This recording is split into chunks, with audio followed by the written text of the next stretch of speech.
कृष्ण प्रेष्ठाय भूतले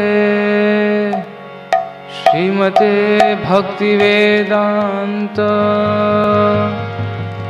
स्वामिनिति नामिने।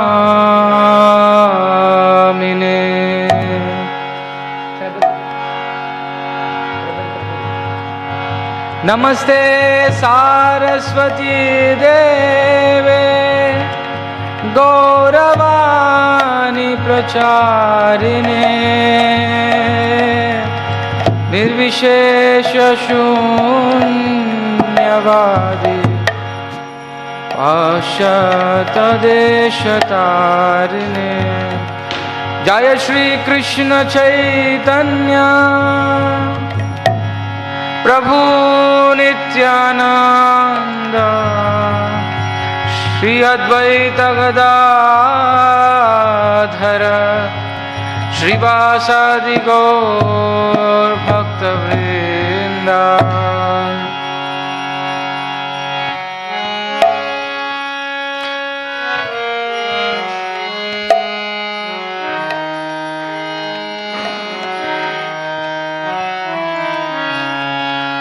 हरे राम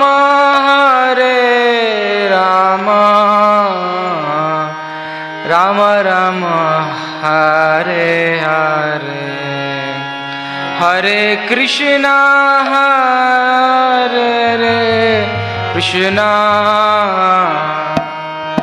कृष्ण कृष्ण हरे हरे। हरे राम राम राम हरे हरे, हरे कृष्णा हरे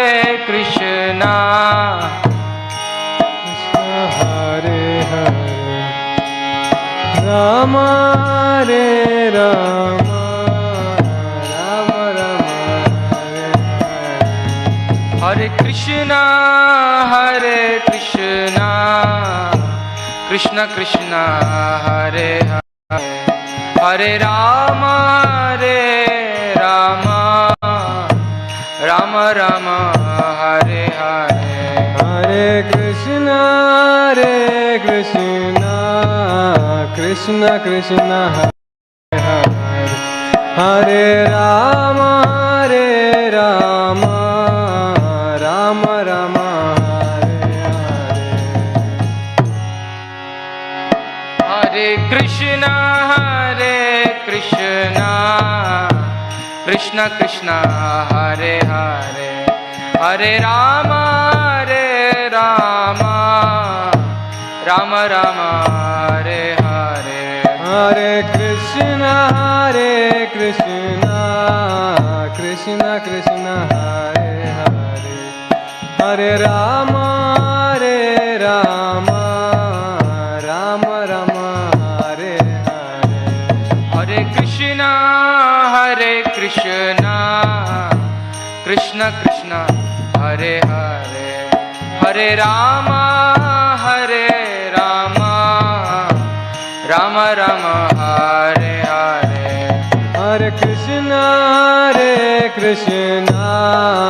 कृष्ण कृष्ण हरे हरे, हरे राम राम राम हरे हरे, हरे कृष्ण कृष्ण कृष्ण हरे हरे, हरे राम राम हरे हरे, हरे कृष्ण कृष्ण कृष्ण हरे हरे, हरे राम राम राम हरे हरे,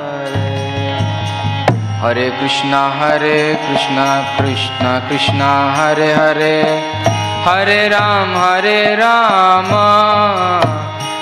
राम हरे हरे, हरे कृष्ण कृष्ण कृष्ण हरे हरे, हरे Ram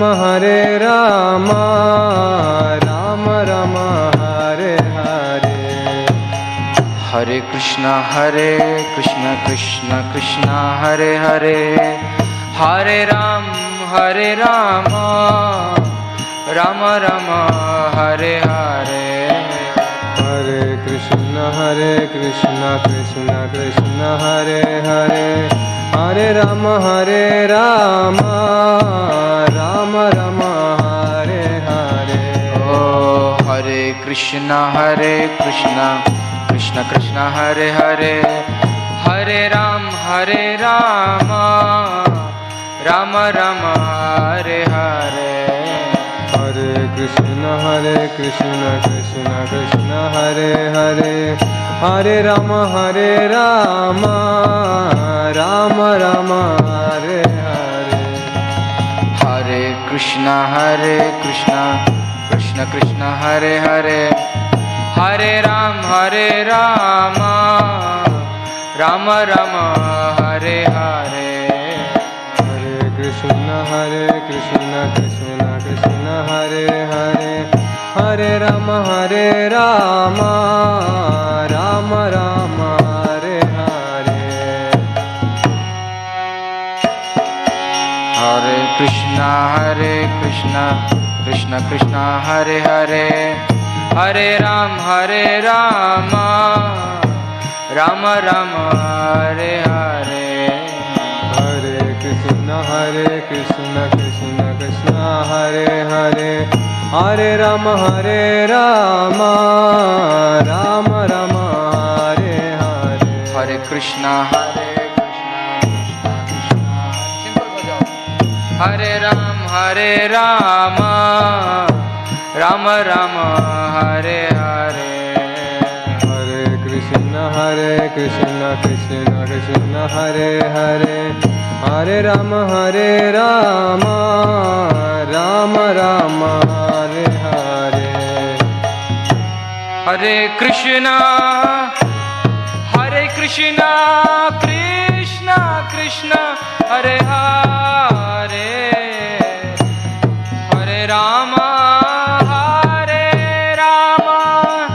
Rama Rama, Hare Hare. Hare Krishna, Krishna Krishna, Hare Hare, Hare Rama, Rama Rama, Hare Hare.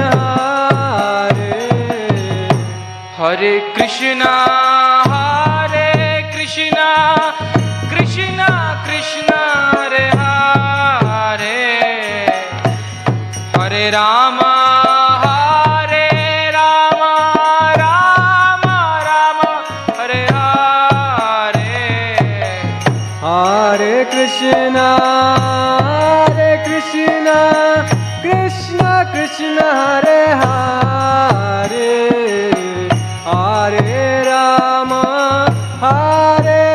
Rama Rama, Hare Hare.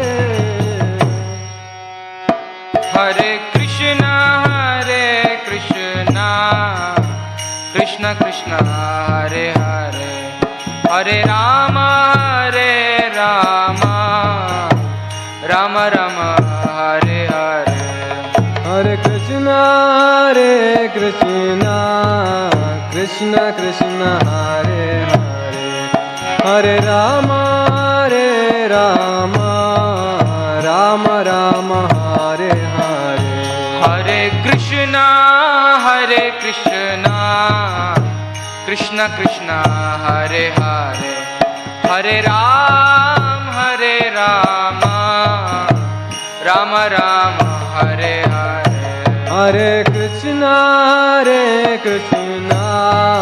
Krishna Krishna, Hare Hare, Hare Rama, Rama Rama, Hare Hare. Hare Krishna, Krishna Krishna, Hare Hare, Hare Rama, Rama Rama, Hare Hare. Hare Krishna, Krishna Krishna, Hare Hare, Hare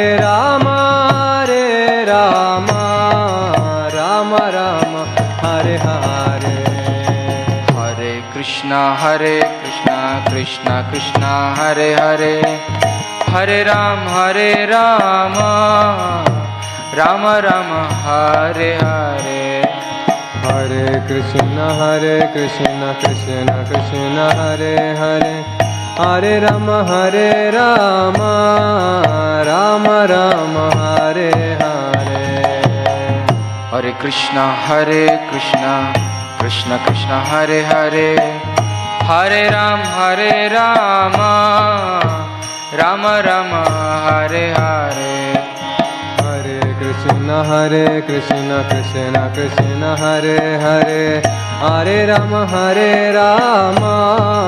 Ram Ram Hare Hare Hare Krishna Krishna Krishna Hare Hare Hare Ram Ram Ram Hare Hare Hare Krishna Krishna Krishna Hare Hare Hare Ram Ram Ram Hare Hare Hare Krishna Krishna Hare Hare Hare Ram Ram Ram Hare Hare Hare Krishna Krishna Krishna Hare Hare Hare Ram Ram Ram Hare Hare Hare Krishna Krishna Hare Hare Hare Ram Ram Ram Hare Hare Hare Krishna Krishna Krishna Hare Hare Hare Ram Ram Ram Hare Hare Hare Krishna Krishna Krishna Hare Hare Hare Ram Ram Ram Hare Hare Hare Krishna Krishna Krishna Hare Hare Hare Ram Ram Ram Hare Hare Hare Krishna Krishna Krishna Hare Hare Hare Ram Ram Ram Hare Hare Hare Krishna Krishna Krishna Hare Hare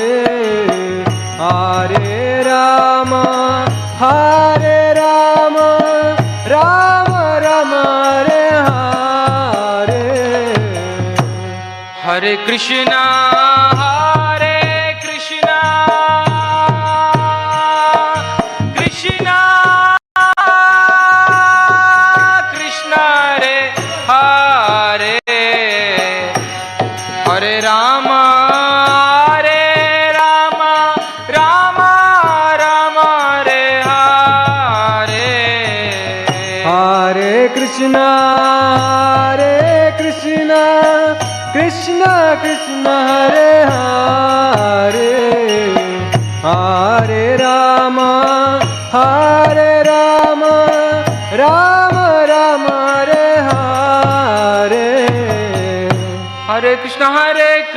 Krishna Krishna Hare Hare Hare Ram Ram Ram Hare Hare Hare Krishna Krishna Krishna Hare Hare Hare Ram Ram Hare Hare Hare Krishna Krishna Hare Hare Hare Ram Ram Ram Hare Hare Hare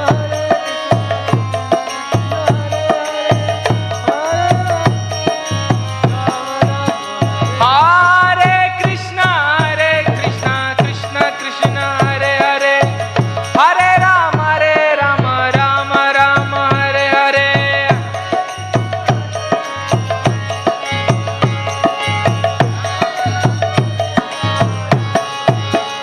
Hare Krishna Krishna Krishna Hare Hare Hare Ram Ram Ram Hare Hare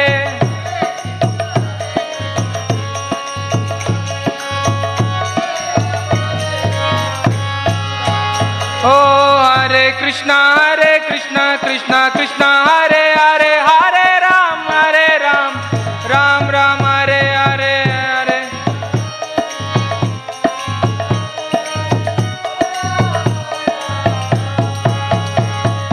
Hare Krishna Krishna Krishna Hare Hare, हरे राम राम राम हरे हरे,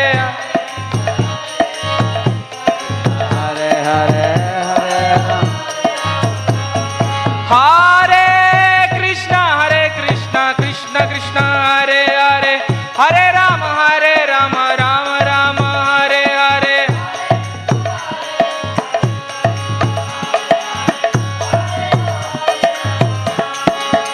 हरे कृष्णा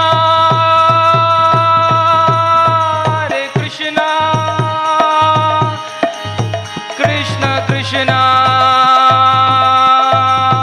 हरे हरे, हरे राम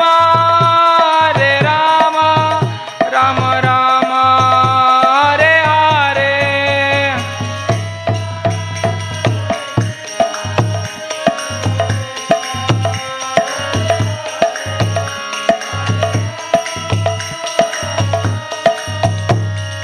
राम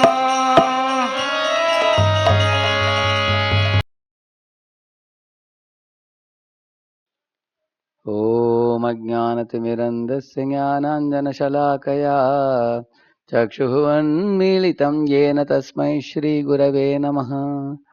श्रीचैतन्यमनोभीष्टं स्थापितं येन भूतले स्वयं रूपः कदा मह्यं ददाति स्वपदान्तिकम्।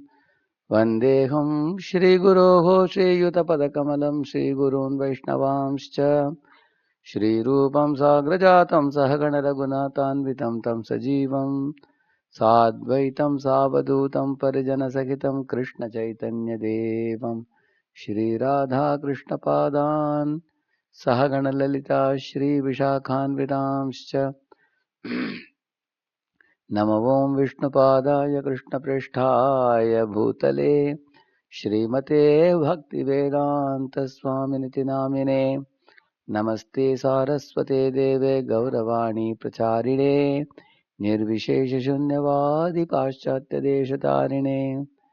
नमो महावदन्याय कृष्णप्रेमप्रदायते कृष्णाय कृष्णचैतन्यनाम्ने गौरत्विषे नमः। हे कृष्ण करुणा सिंधो दीनबंधो जगत्पते गोपेश गोपिका कांत राधा कांत नमोस्तुते।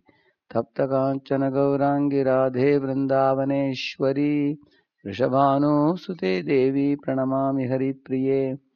वाञ्छाकल्पतरुभ्यश्च कृपा सिन्धुभ्य एव च पतितानां पावनेभ्यो वैष्णवेभ्यो नमो नमः। जय श्री कृष्ण चैतन्य प्रभु नित्यानंद श्री अद्वैत गदाधर श्रीवासादि गौर भक्त वृंद। हरे कृष्ण कृष्ण कृष्ण हरे हरे, हरे राम राम राम हरे हरे। हरे कृष्ण। आप सबको भावतरंग भक्ति सामर्थ्य सिंधु पर रोशन श्रृंखला 17वां ये सत्र में स्वागतम। आज हम भक्ति सामर्थ्य सिंधु के 5वें अध्याय में प्रवेश कर रहे हैं, भक्ति की शुद्धता। थोड़ा प्रभुपाद जी की किताब से थोड़ा पढ़ लेते हैं पहले। पढ़िए। अध्याय 5 भक्ति योग का शुद्ध स्वरूप। श्रील रूप गोस्वामी के पूर्वोक्त संपूर्ण उपदेश का सार इस प्रकार है। जब तक विषयों की अथवा ब्रह्म ज्योति में लीन होने की इच्छा है, तब तक शुद्ध भक्ति योग के मंडल में प्रवेश नहीं हो सकता। यह प्रतिपादन करके श्रील रूप गोस्वामी कहते हैं कि भक्ति योग सभी लौकिक विचारों से परे है और किसी राष्ट्र, जाति, समाज अथवा परिस्थिति विशेष तक सीमित नहीं है। उसमें मनुष्य मात्र का अधिकार है। श्रीमद् भागवतम में आया है कि भक्ति स्वरूप से अहेतुकी और अप्रतिहता होती है। भक्ति किसी लाभ की इच्छा के बिना की जाती है और कोई भी प्राकृत परिस्थिति उसमें बाधा नहीं डाल सकती। उसमें भेदभाव के बिना सभी का अधिकार है। वह तो जीव का स्वरूप धर्म ही है। देखिए, इस दुनिया में पहले इंसान पहचानता है अपने माँ बाप से और अपने जाति पाति से पहचानता है, गर्व भी करता है। लेकिन जब उसकी चेतना का वर्धन होता है, अपने देश वालों से अपने आप को पहचानता है। उसके बाद सारे मानवता के साथ पहचानता है और उसके बाद सब सारे 84 लाख योनियों में जो भी जीव राशियां हैं, देखता है कि सबके शरीर में एक ही गुण का आत्मा है। हाँ, तो तब देखता है कि ये सब आत्मा की परम पिता कौन है, परमात्मा। सर्वयोनिषु कौन्तेय मूर्तयः सम्भवन्ति याः तासां ब्रह्म महत् योनिर् अहम बीज प्रदः पिता। भगवान कृष्ण ही सब जीवों के पिता हैं, हम सब उनके दास हैं। तो तब उस चेतना में वो देखता है कि हर जीव गुणात्मक रूप से एक समान है और अलग अलग कपड़ा पहना है। कोई पेड़ का कपड़ा पहना है, कोई बकरा का कपड़ा पहना है, कोई कुत्ते का कपड़ा पहना है, कोई मनुष्य का कपड़ा पहना है। आत्मा का जो शरीर है वो आत्मा के लिए पोशाक है वो, बस। तो पोशाक अलग है लेकिन व्यक्ति एक ही तरह के हैं, आत्मा। ये समझ और जब आ जाता है तब जाति पाति इससे ऊपर उठ जाता है। व्यक्ति समझ जाता है कि परो धर्म जो मामेकम शरणम व्रज, सर्वधर्मान परित्यज भगवान बोलते हैं ना, उस स्तर पर पहुंच जाता है व्यक्ति। क्योंकि इस दुनिया में पहले परिवार धर्म करता है कोई, उसके बाद जाति धर्म करता है, उसके बाद देश धर्म करता है, उसके बाद समाज धर्म करता है। अलग अलग धर्मों को पकड़कर इंसान चलता है, वो अलग अलग कुआं के बराबर है वो। जैसे गांव में कभी कभी अलग अलग कुआं होते हैं। एक कुआं है नहाने धोने के लिए, एक कुआं है कपड़े धोने के लिए, एक कुआं है मलमूत्र करने के बाद धोने के लिए, एक पवित्र कुआं होता है जो भगवान की पूजा आराधना के लिए इत्यादि के लिए पानी, दिव्य पानी मिलता है उधर से। तो अलग अलग कुआं होते हैं ऐसे। लेकिन अगर उसी गांव में अगर बहता हुआ एक नदी हो तो तब सब काम एक ही नदी में हो जाता है। तो भगवान कृष्ण जो होते हैं उन्हीं की शरण में अगर कोई जीव जाता है, ये पेड़ के मूल में पानी डालने के बराबर है। अलग अलग पेड़ के डाली में, पत्ते में, फूल में, फल में पानी डालने की जरूरत नहीं है। हाँ, इस तरह अनेक धर्म को पकड़कर चलने वाली जीव जब वैष्णवता को पाता है, उस वैष्णव के स्तर पर वो सर्वधर्मान परित्यज्य मामेकम शरणम व्रज, भगवान का शरण में चला जाता, जाति पाति से ऊपर उठ जाता है। जाति धन विद्या बल न करे अपेक्षा, ऐसे गीत में गाते हैं हम। नित्यानंद प्रभु जब हरिनाम वितरण कर रहे थे, जाति धन विद्या बल इत्यादि को पक्षपात नहीं किया उन्होंने, वो स्वाभाविक रूप से वो दे रहे थे सब भक्ति का प्रसार किया उन्होंने सब जीवों की भलाई के लिए। तो यही बात पहले पारा में बताया जा रहा है। ये मध्यकाल में भगवान चैतन्य महाप्रभु के महान पार्षद श्री नित्यानंद प्रभु के तिरोधान के बाद पंडितों का एक वर्ग अपने आप को नित्यानंद वंशी गोस्वामी जाति कहने लगा। उनका दावा था कि भक्ति के साधन और प्रचार का अधिकार केवल उन्हीं का है। इस प्रकार कुछ समय तक उनका यह मिथ्या एकाधिकार चलता रहा, परंतु गौड़ी वैष्णव संप्रदाय के महान आचार्य श्रील भक्ति सिद्धांत सरस्वती ठाकुर ने उनके इस विचार को पूर्णतः ध्वस्त कर दिया। पहले बड़ा गंभीर संघर्ष हुआ, पर अंत में वे सफल रहे और अब यह ठीक ठीक वास्तव में सिद्ध हो गया है कि भक्ति का अधिकार किसी जाति विशेष तक सीमित नहीं है। इसके अतिरिक्त भक्ति परायण व्यक्ति ब्राह्मण के पद को अपने आप प्राप्त हो जाता है। इस प्रकार भक्ति आंदोलन के लिए श्रील भक्ति सिद्धांत सरस्वती ठाकुर का संघर्ष सफल रहा है। ये महत्वपूर्ण बात बताया जा रहा है। बोलते हैं कि नित्यानंद वंशी, अद्वैत वंशी, इसको कैस्ट गोस्वामी बोलते हैं। कुछ लोग परिवार से गोस्वामी परिवार में जन्म लिया है लेकिन गोस्वामी के काम नहीं कर रहे हैं। जब प्रभुपाद जी अमेरिका में प्रचार करके अमेरिकी शिष्यों को लेकर भारत आए थे तो वृंदावन में राधा दामोदर मंदिर में शिष्यों ने पूछा प्रभुपाद जी को, इधर एक ही आल्टर में क्यों दर्जन भगवान के विग्रह दिखाई दे रहे हैं? राधा कृष्ण राधा कृष्ण राधा कृष्ण, अनेक राधा कृष्ण की मूर्ति थे उधर। तो प्रभुपाद जी बोले कि ये गोस्वामियों के वंश में आने वाले परिवार जो है वो लोगों का हर एक विग्रह का अलग अलग मंदिर था और हर एक मंदिर के साथ जुड़ा हुआ 50 एकड़ 100 एकड़ ऐसे जमीन भी था, ताकि उस जमीन में गौशाला हो, वो गाय की दूध वो भगवान की डेटीज को अर्पण किया जाए, उधर फूल बनाया जाए जो भगवान को अर्पित किया जाए, उधर भगवान के लिए दाने भी बने ऐसे। तो मंदिर के साथ जुड़ा हुआ बहुत जमीन भी था ऐसे। लेकिन जो गोस्वामी परिवार में आने वाले अगर भक्ति में जागृत नहीं हो, हाँ, तो वो लोगों ने उसको बेच डाला, मंदिर को भी संभाल नहीं पाए, भगवान की विग्रह आराधना नहीं कर पाए, तो सब विग्रहों को एकत्रित करके एक ही आल्टर में डाल दिया। तो इसके कारण आप देखते हैं राधा दामोदर मंदिर में अनेक डेटीज हैं आल्टर के अंदर। तो प्रभुपाद जी बोले कि कभी कभी ऐसा देखा गया कि गोस्वामी टाइटल तो रहता है, लेकिन उस परिवार में जन्मे लोग भक्ति गंभीरता से लेते नहीं। धीरे धीरे सिनेमा घर जाना, ताश खेलना, नशे लेना, कुछ कभी कभी पाप कर्मों में भी लग जाते हैं। लेकिन कभी कभी कुछ गोस्वामी परिवार में आने वाले लोग सोचते हैं कि हम गोस्वामी परिवार में जन्म लिया है, इसलिए हमको आदर सम्मान लोग देना चाहिए। हम ऐसे महान आचार्य के पोते हैं, इसलिए हमको भी ऐसे आदर लोग देना चाहिए, ऐसे अपेक्षा करते हैं। लेकिन भक्तिवेदांत ठाकुर और हमारे प्रभुपाद ने इसको माना नहीं। कुछ कुछ संस्था होते हैं जिधर आचार्य की बेटा ही नेक्स्ट आचार्य बनता है। लेकिन अगर उसमें उतना भक्ति शक्ति नहीं हो, क्षमता नहीं हो, वो आचार्य का पदवी कैसे दे सकते हैं? कभी कभी ऊपर ही ऊपर लोग उसको आदर देते हैं, लेकिन उसमें उतना गंभीरता नहीं है, भक्ति में तीव्रता नहीं है।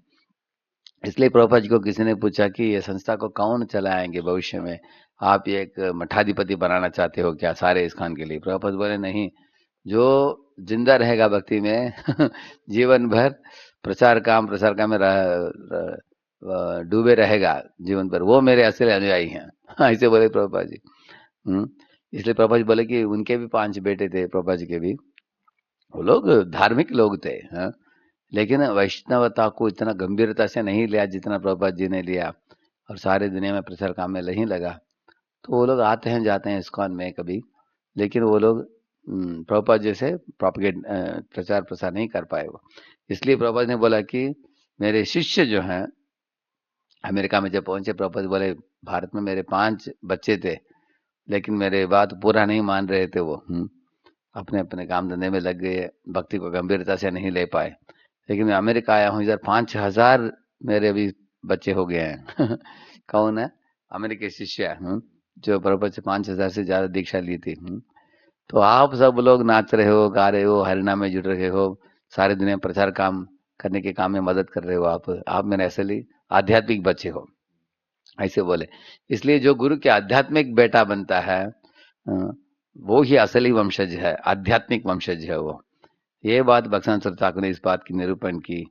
और जो गोस्वामी लोग थे, कुछ लोगों ने वाद विवाद किया, झगड़ा किया, भक्तिवेदांत ठाकुर की बात उनको अच्छा नहीं लगा कि आप ऐसे किसे बोल रहे, हम लोग गोस्वामी हैं, दीक्षा देने की हक सिर्फ हमारे पास है, ऐसे वो लोग झगड़ा किया। लेकिन भक्तिवेदांत ठाकुर ने परवाह नहीं किया, उनको बोल दिया कि नहीं, पहले तुम गुण को दिखाओ, ब्राह्मण का बेटा ब्राह्मण नहीं, गोस्वामी का बेटा गोस्वामी नहीं, लायर का बेटा लायर नहीं, डॉक्टर का बेटा डॉक्टर नहीं, जब तक वो योग्य नहीं बनते। ये बात है। आगे उनके इस सिद्धांत के आधार पर विश्व का अथवा ब्रह्मांड का कोई भी प्राणी गौड़ीय वैष्णव बन सकता है। जो कोई शुद्ध वैष्णव बन जाता है वह शुद्ध सत्व में स्थित हो जाता है। इसलिए प्राकृत जगत की सर्वोत्तम पात्रता सत्व गुण में स्थित उसे अपने आप प्राप्त रहती है। पाश्चात्य जगत में हमारा कृष्ण भावनामृत आंदोलन हमारे गुरु महाराज श्रील भक्ति सिद्धांत गोस्वामी प्रभुपाद के इसी सिद्धांत पर आधारित है। उसके प्रमाण के बल पर हम पाश्चात्य देशों के सभी वर्गों में ब्राह्मण बना रहे हैं। नामधारी ब्राह्मण विरोध करते हैं कि जिसका जन्म ब्राह्मण जाति में नहीं हुआ है उसे यज्ञोपवीत धारण नहीं कराया जा सकता और ना वह उत्तम वैष्णव बन सकता है। परंतु हम इस मत को नहीं मानते, क्योंकि यह शील रूप गोस्वामी अथवा विविध शास्त्रों द्वारा प्रमाणित नहीं होता। श्रील रूप गोस्वामी ने विशेष रूप से उल्लेख किया है कि भक्ति योग को अंगीकार कर कृष्ण भावना भावित हो जाने का मनुष्य मात्र को जन्म सिद्ध अधिकार है। उन्होंने नाना शास्त्रों से अनेक प्रमाण उपस्थित किए हैं। विशेष रूप से पद्म पुराण से एक उदाहरण दिया है, जिसमें वशिष्ठ ऋषि महाराज दिलीप से कहते हैं, हे राजन, माघ स्नान के समान भक्ति में भी मनुष्य मात्र का अधिकार है। पद्म पुराण के काशी खंड में और भी प्रमाण है। मयूरध्वज नामक देश में अंत्यजों को भी भक्ति की वैष्णव दीक्षा दी जाती है, जब वे शरीर पर तिलक तथा कंठ और हाथ में कंठी माला धारण करते हैं तो साक्षात वैकुंठ से आए लगते हैं। वास्तव में उनकी शोभा साधारण ब्राह्मणों से कहीं अधिक होती है। जैसे पाश्चात्य देश में भी प्रभुपाद जी बोले मैं अमेरिका आया हूँ ब्राह्मण बनाने के लिए। तो कुछ लोगों ने बोला अरे अमेरिका में ब्राह्मण कैसे मिलेंगे, ब्राह्मण तो भारत में मिलते हैं। प्रभुपाद बोले हम जन्म से ब्राह्मण के बारे में नहीं बात कर रहे हैं, गुण से, गुण के तौर पर देखा जाए, नहीं तो अपने क्रिया से देखा जाए, वो असली ब्राह्मण है। क्षमा दमा तप शौचम क्षांति रार्जवमेव च ज्ञानम विज्ञानम आस्तिक्यम ब्रह्म कर्म स्वभावजम। ये ब्रह्म कर्म करने वाले चाहिए हमको, जो शास्त्र पढ़ते हैं, शास्त्र को सिखाते हैं, हरिनाम जपते हैं, हरिनाम सिखाते हैं, जो भगवान की भक्तिमय सेवा करते करते जो भी दान लोग देते हैं उसमें ही जीते हैं, और ज़्यादा मिले तो उसको लोगों की भलाई के लिए वितरण करते हैं, प्रसाद के रूप में, किताब के रूप में इत्यादि। तो प्रभुपाद ने बोला ऐसे ब्राह्मण चाहिए हमको, इसलिए प्रभुपाद ने ऐसे लोगों को ब्राह्मण दीक्षा देकर अमेरिका से लाया भारत में। और पद्म पुराण में और बाकी पुराणों में से अभी हम अनेक उल्लेखों को पढ़ेंगे। हम अभी हम पावर पॉइंट देखते हैं, 1 मिनट।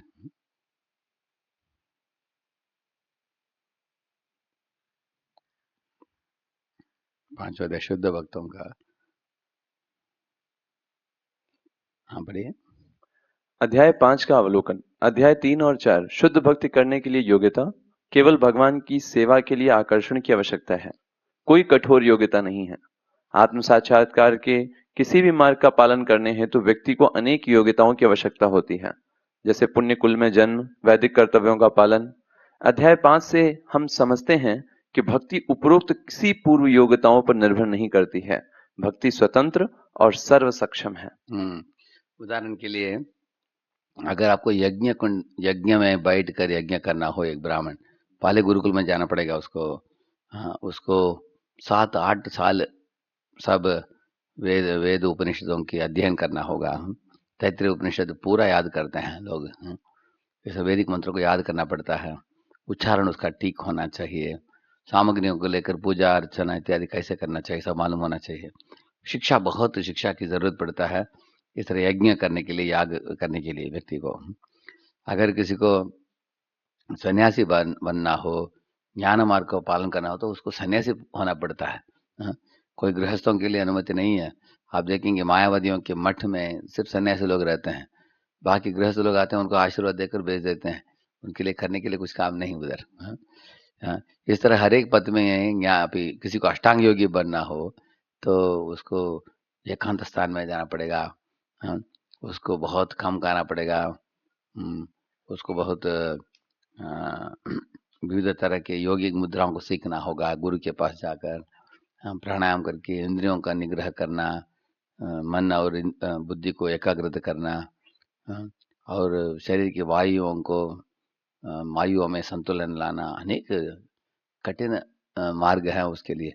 अष्टांग योग हो, ज्ञान योग हो, कर्मकांड हो, ये सब करने के लिए बहुत योग्यता की जरूरत पड़ता है व्यक्ति को।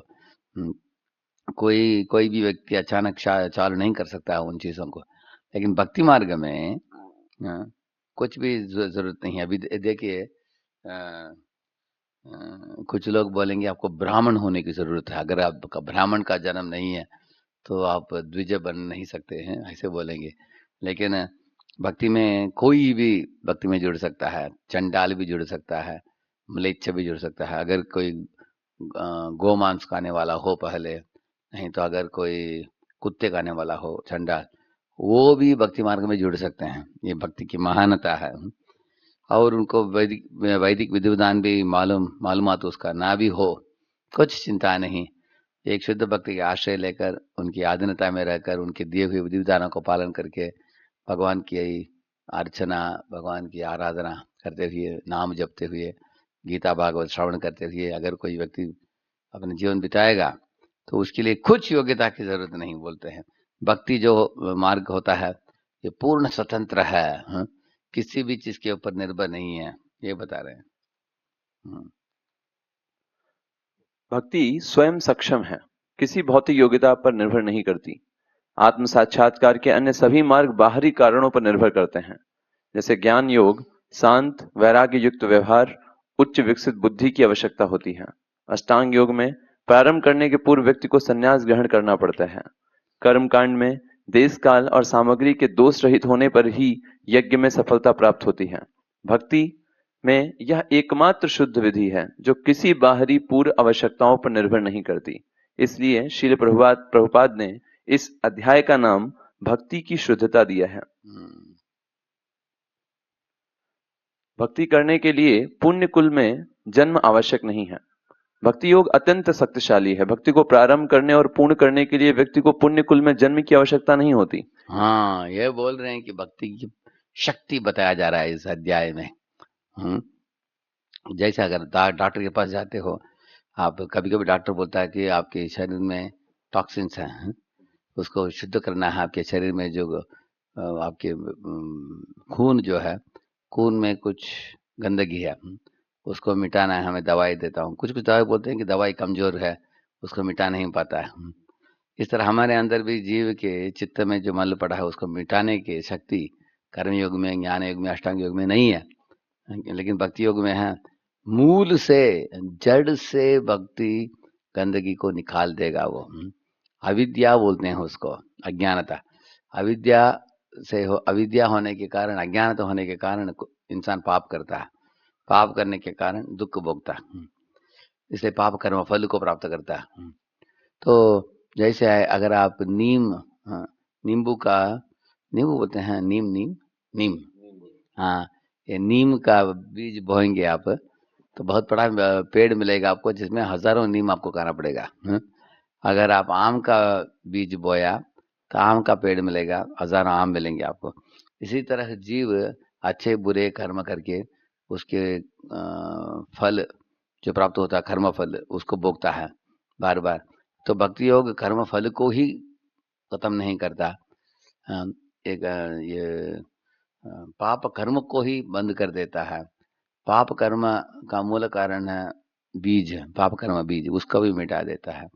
तो अज्ञानता से उत्पन्न होने वाले उस बीज जो है अज्ञानता है, उसको भी मिटा देता है भक्ति।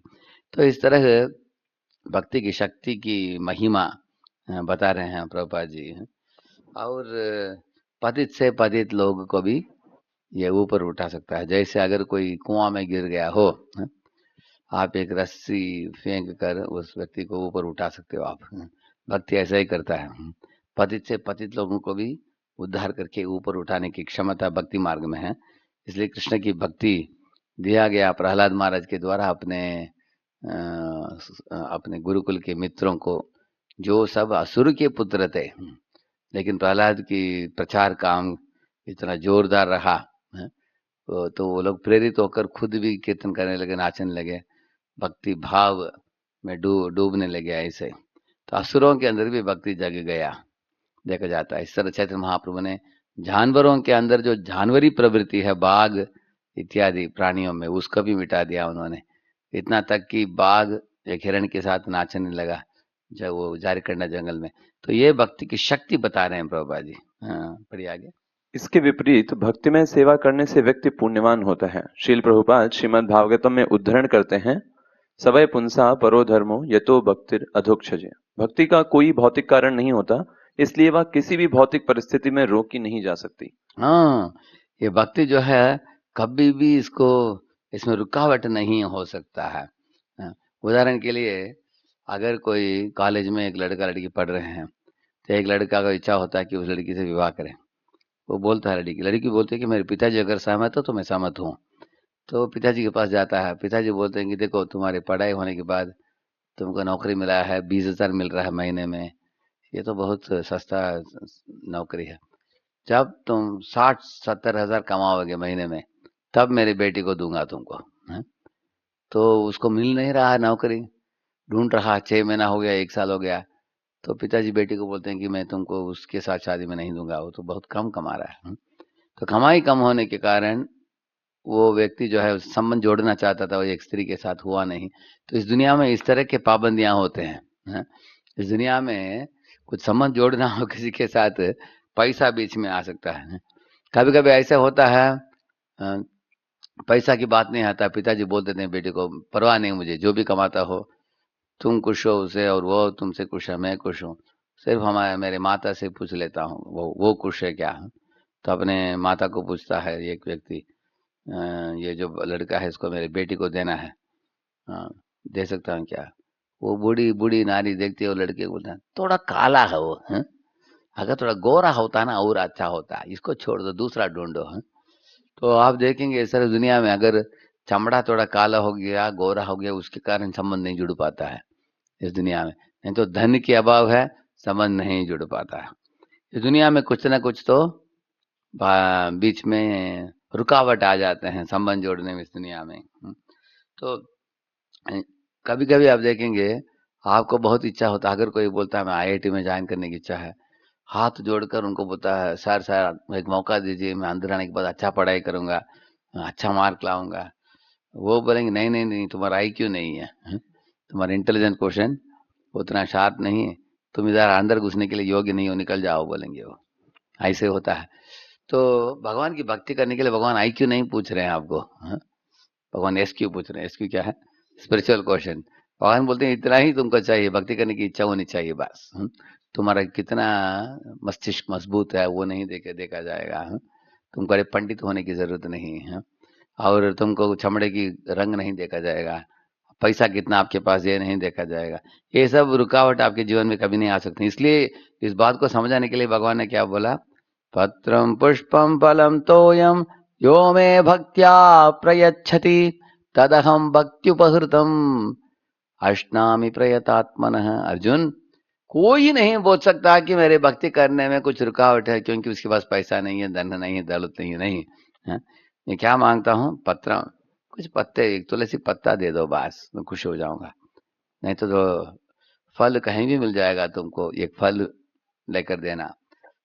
फल तो भगवान कोटि कोटि फल दे रहे हैं इस दुनिया में। और पुष्प, किसी लता से पुष्प को तोड़कर भगवान को अर्पण करो बस। नहीं, अगर तुम्हारे पास दूध हो तो दूध अर्पण करो, अगर गाय हो तो गाय से एक दूध प्राप्त करके दूध अर्पण करो बस। तो भगवान बोल रहे हैं कि इस तरह की सरल चीज बोल रहे हैं, क्योंकि इन चीजों का अर्पण करना चाहिए प्रेम के साथ, क्योंकि मूल इंग्रेडिएंट, मूल सामग्री क्या है? प्रेम है। अगर प्रेम है उसके साथ जोड़कर एक कुछ भी छोटे पदार्थ अर्पण करेगा, भगवान से करने के लिए तैयार है। जैसे सुदामा को भगवान ने एक सुंदर श्लोक बोला, अणुअपि उपाहृतं भक्तैर प्रेम्णा भूर्येव मे भवेत् भूर्यपि अभक्तो उपहृतं न मे तोषाय कल्पते। भगवान बोलते हैं, हे सुदामा, अणु के बराबर अगर कोई एक छोटा उपहार भी मुझे लाएगा, उससे मेरे हृदय बहुत तृप्त हो जाता है, क्योंकि प्रेम से वो मुझे देता है।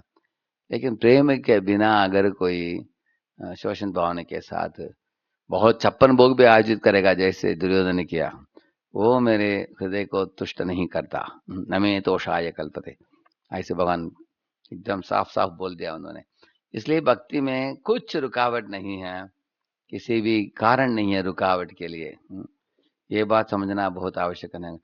कुछ लोग बोलते हैं, प्रभु जी मेरा थोड़ा आजकल है ना, हमारे परिवार का स्थिति ठीक नहीं है, पैसा नहीं है, अभी कोविड के कारण अभी पिछले 1.5 साल हमारा कमाना भी कम हो गया है, और हमारा 2 बेटियां भी हैं, उनको विवाह भी करना है। ये सब देख कर लगता है कि थोड़ा माला को मैं बाजू में रख दूं, और 4-5 साल के बाद मैं वापस लौट आता हूँ भक्ति करने के लिए। अगर कोई बोलता हो तो आप उनको बोलना चाहिए, भक्ति करने के लिए कुछ रुकावट नहीं है। अभी जितना भी समस्या हो आपके जीवन में, कुछ आधा घंटा बैठकर जप करने में क्या फर्क पड़ता है, आधा घंटा पढ़ने में। तो इसलिए कोई बहाना बताकर भक्ति को छोड़ना नहीं चाहिए, क्योंकि भक्ति के लिए आपको बड़े पैसे की जरूरत नहीं लगता, जाति पाति की जरूरत नहीं लगता। ये पॉइंट है। बढ़िया, आगे। भक्ति सभी के लिए उपलब्ध है, इसके पथ पर भेदभाव नहीं है, और यह आत्मा की मूल स्थिति है। आत्मा का स्वाभाविक मूल स्थिति है भक्ति। कुछ भेदभाव नहीं किया जाता, सबके लिए अनुमति है भक्ति करने के लिए। तो जाति धन विद्या बल न करे अपेक्षा, ऐसे गीत है। कोड़ा नेताय कोड़ा नेताय, बोलो बोलो सुखेर कबोर गाय, बोलो सुखेर बड़ो सुखेर कबोर गाय, ऐसे गीत है। जाति धन विद्या बल न करे अपेक्षा, देना शुद्ध कृष्ण शिक्षा, देना शुद्ध कृष्ण शिक्षा। जाति धन विद्या बल न करे अपेक्षा। नित्यानंद प्रभु दे रहे हैं शुद्ध कृष्ण शिक्षा। किसको? जाति धन विद्या बल ना करे अपेक्षा, उसकी अपेक्षा नहीं करते हैं। हाँ? किसी भी जाति पाति का हो तो पति से पति जगह मदे भी क्यों न हो जाति और धन भी नहीं देखते हैं, विद्या और बल कुछ नहीं देखते हैं, सिर्फ स्वीकारने के लिए तो जीव को तैयार होना चाहिए। सब जीवों को स्वागत है। सिर्फ श्रद्धावान जन है, श्रद्धावान जन है बुला रहे हैं। जिनको श्रद्धा हो हरिनाम में, जिनको श्रद्धा हो कृष्ण के चरण में आ जाओ और भक्ति को लेकर जाओ, ऐसे सबको दे रहे हैं। हम भौतिक लाभ प्राप्त करने के लिए भक्ति क्यों नहीं कर सकते? श्रील प्रभुपाद तात्पर्य में लिखते हैं, वेदों में मनुष्य के लिए दो प्रकार की वृत्तियां वर्णित हैं। एक प्रवृत्ति मार्ग या इंद्रिय भोग का मार्ग कहलाती है और दूसरी निवृत्ति मार्ग या त्याग मार्ग कहलाती है। प्रवृत्ति मार्ग में इंद्रिय तृप्ति का मार्ग है, निम्न है, कष्टदायक है, निरर्थक और दुखों से अस्थायी राहत प्रदान करने वाला है, जबकि निवृत्ति मार्ग त्याग का मार्ग है, श्रेष्ठ है, सच्चिद और आनंद प्रदान करने वाला है। भौतिक लाभ के लिए भक्ति करना त्याग के मार्ग में बाधा है। रोगग्रस्त अवस्था में आनंद केवल रोग के लक्षणों और रोग की अवधि को बढ़ाता है। अतः भक्ति शुद्धता से और इंद्रिय तृप्ति की कामनाओं से रहित होकर करनी चाहिए। व्यक्ति को बिना किसी बोलते हैं अन्य अभिलाषिता शून्य, क्योंकि अन्य अभिलाषा रखने से, अन्य अभिलाषाएं मच्छर जैसे हैं। अगर आप रात को सोना चाहते हो, बिस्तर में लेट गए, अगर मच्छर अगर ऐसे आवाज करते करते काटता रहेगा तो आप ऐसा करेंगे ऐसा करेंगे ऐसा करेंगे, कुछ नींद नहीं आ पाएगा आपको, तकलीफ होगा, सो नहीं पाओगे आप, हमेशा वो डिस्टर्ब करेंगे। तो भौतिक इच्छाएं भी ऐसे हैं, भौतिक इच्छाएं भक्ति में बाधा डालते हैं। हम भक्ति करते समय देखेंगे हमारे मन भटक जाएगा। अगर हम भगवान के ऊपर आसक्त होने के बदले किसी और कोई स्त्री बच्चे इन चीज़ों में आकर्षित हो जाएंगे तो हम भटक जाएंगे दुनिया में। भगवान के श्री चरण छूट जाएगा और इस जन्म में भक्ति नहीं प्राप्त होगा। जैसे हम देखते हैं भरत महाराज एक हिरण के ऊपर आसक्ति होकर वो भटक गए, इसके कारण अगले जन्म में हिरण बनना पड़ा उनको। ऐसे धृतराष्ट्र आसक्तता एक राष्ट्र से ऐसे, और इस तरह पुरुरवा आसक्तता एक उर्वशी नामक एक राजनर्तकी से, एक स्त्री से आकर्षित हुआ वो ऐसे। तो इस तरह के लोग अलग अलग चीज़ों से आकर्षित हो जाते हैं और उस आकर्षण के कारण भगवान को भूल जाते हैं, बुलक्कड़ हो जाते हैं। इसलिए बता रहे हैं कि अन्याभिलाषिता शून्यम। व्यक्ति को बिना किसी अनावश्यक इच्छा, ज्ञान और कर्म के भगवान की शुद्ध भक्ति को स्वीकार करना चाहिए। केवल इसके द्वारा ही उसे अपनी सेवा में संतुष्टि की प्राप्ति होगी। तो कर्म ज्ञान योग 3 तरह के बीज हैं, उन बीजों को छोड़ देना चाहिए और भक्ति बीज को पकड़ना चाहिए। क्यों? अभी कर्म बीज जिनके पास है उनको ज़्यादा विश्वास होगा एस्ट्रोलॉजी में, असल ज्योतिष बोलते हैं, ज्योतिष में वो भगवान के ऊपर शरण नहीं होगा। वो सोचेगा मेरे ज्योतिष में ऐसा बताया है, वैसा बताया, ऐसे होने वाला है, इसको मैं कंट्रोल नहीं कर पाऊंगा। उसको मालूमात नहीं है कि भगवान का आश्चर्य को तो कोई भी कुछ भी कर सकता है। तो भगवान के आश्चर्य से भी ज़्यादा इसको विश्वास की तरह ज्योतिष में है। और कुछ लोग सोचते हैं कि उस देवता कुल देवता हमारे, अगर उनकी पूजा नहीं करेंगे तो वो कुपित हो जाएंगे हमसे। हरे कृष्ण की पूजा किया आपने, वो तो मूल में पानी डालने के बराबर है। अलग अलग डाली में पौधे में, अलग अलग डाली में, पत्ते में, फूल में पानी डालने की जरूरत नहीं है। लेकिन उनको रीति रिवाजों में ज़्यादा विश्वास, सोचते हैं कि नहीं हमारे कुल देवता को करना पड़ेगा, इस तरह लोग सोचते हैं। ये कर्मकांड कर्मी लोग, ऐसे उनका सोचना होता है। तो वो लोग, कुछ लोग भक्ति को छोड़कर बाकी रीति रिवाजों में बहुत रुचि लेते हैं। जैसे गीता जयंती के दिन एक बहुत सुंदर भव्य कार्यक्रम आयोजन था।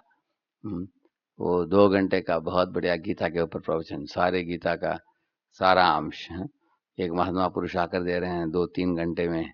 शाम को 5 से 8 होने वाला है मंदिर में। कोई बोल रहा है नहीं हम 10-20 लोग हमारे घर में जुड़कर हम गीता पाठ करने वाले हैं, 18 अध्याय पूरा शुरू से लेकर धर्म क्षेत्रे कुरुक्षेत्रे समवेतायुत्सव है। तो घर में बैठकर वो पाठ कर रहा है, मंदिर 2 मिनट दूर में है उसको, लेकिन मंदिर नहीं आ रहा है, श्रवण नहीं कर रहा है। तो उसका मतलब क्या है? वो कर्म के ऊपर ज़्यादा उसका झुकाव है। तो भक्ति क्या लाभ क्या है भक्ति में वो समझ नहीं पा रहा है, रीति रिवाजों में ज्यादा आकर्षण है उसको। तो इसलिए हम लोग, और कर्म मार्ग का ये भी मतलब है कि कर्म मिश्र भक्ति भी करने वाले होते हैं, इंद्र जैसे। वो लोग क्या सोचते हैं, भक्ति भी करेंगे लेकिन साथ साथ कुछ भगवान से भी ले लेंगे। वो लोग सोचते हैं अरे भगवान को पत्र पुष्प फल इत्यादि दे दो और घोड़ा हाथी गाय मांग लो, हैं? ऐसा सोचते हैं। हम देंगे उनको छोटे छोटे चीज, जैसे बच्चे को बुलाकर, अगर एक छोटे बच्चे को आओ बच्चा आओ बच्चा, उसको एक मिठाई खिलाने का और उसका नेकलेस ले लेने का, है? क्या भगवान ऐसे बच्चे हैं क्या, है? क्या धोखा दे सकते हैं भगवान को ऐसे? तो ये कर्म कर्म मार्ग में लोग जो है सोचते हैं कि भगवान को थोड़े बहुत ऐसे तो पूजा दिखाने का करने का और लाखों रुपया मांग लेंगे हम, ऐसे सोच रहे हैं वो लोग, हैं? तो इसलिए वो मार्ग खंडन किया गया है, भुक्ति का मार्ग है वो।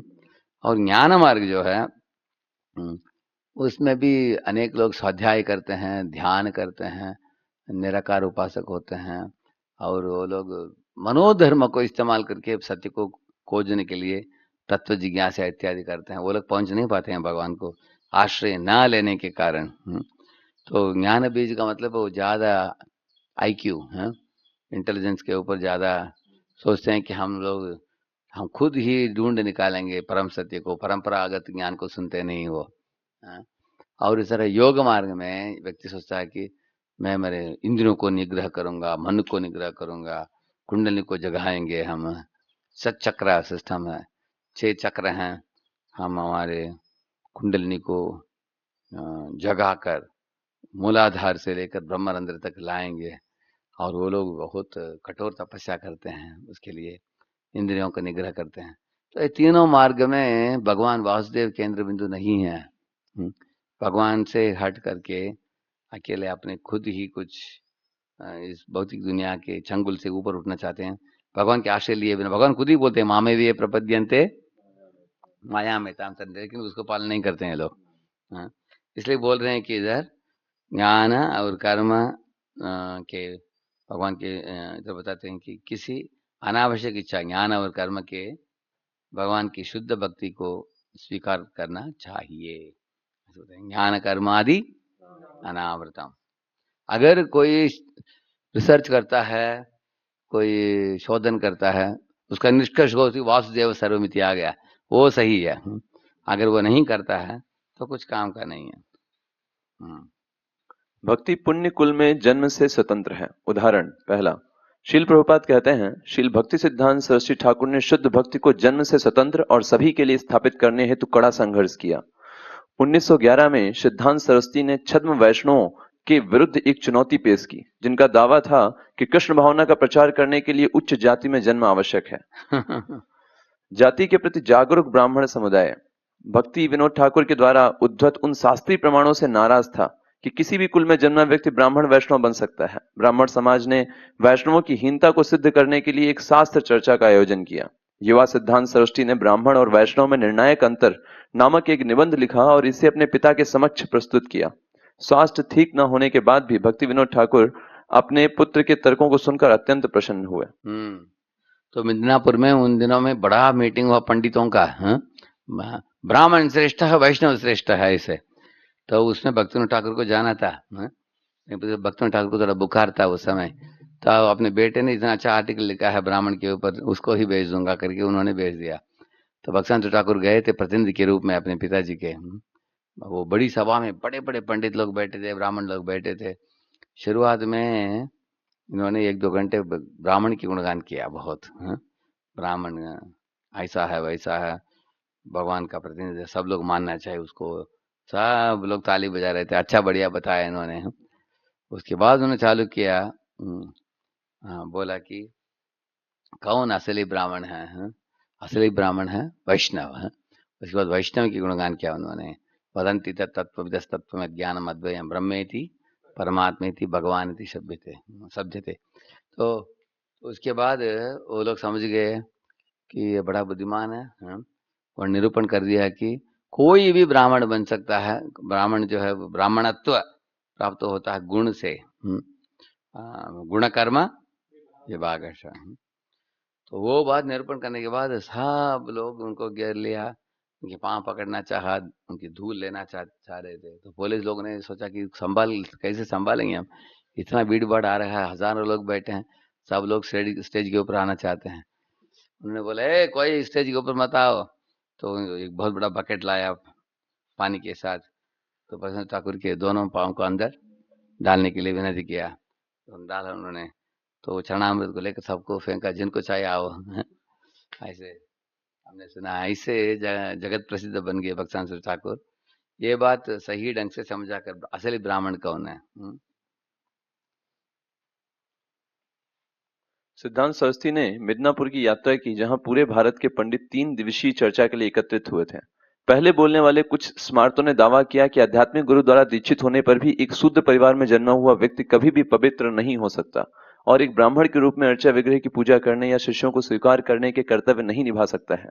अंत में सिद्धांत सरस्वती ने प्रवचन प्रारंभ किया। उन्होंने वैदिक संदर्भों का उद्धरण करते हुए ब्राह्मणों का गुणगान शुरू किया और इस पर स्मार्त ब्राह्मण बहुत प्रसन्न हुए। सिद्धांत सरस्वती ने शास्त्रों से निष्कर्ष के रूप में सिद्ध किया कि यदि किसी का जन्म शूद्र परिवार में हुआ है लेकिन वह ब्राह्मण के गुणों का प्रदर्शन करता है तो उसे जन्म के बाद भी एक ब्राह्मण के रूप में सम्मानित किया जाना चाहिए, और यदि कोई ब्राह्मण परिवार में जन्म लेता है लेकिन वह एक शूद्र की तरह व्यवहार करता है तो वह ब्राह्मण नहीं है। उनके प्रवचन के बाद सम्मेलन के अध्यक्ष द्वारा सिद्धांत सरस्वती को बधाई दी गई और हजारों लोग उनके चारों ओर उमड़ पड़े। यह वैष्णवों की जीत थी।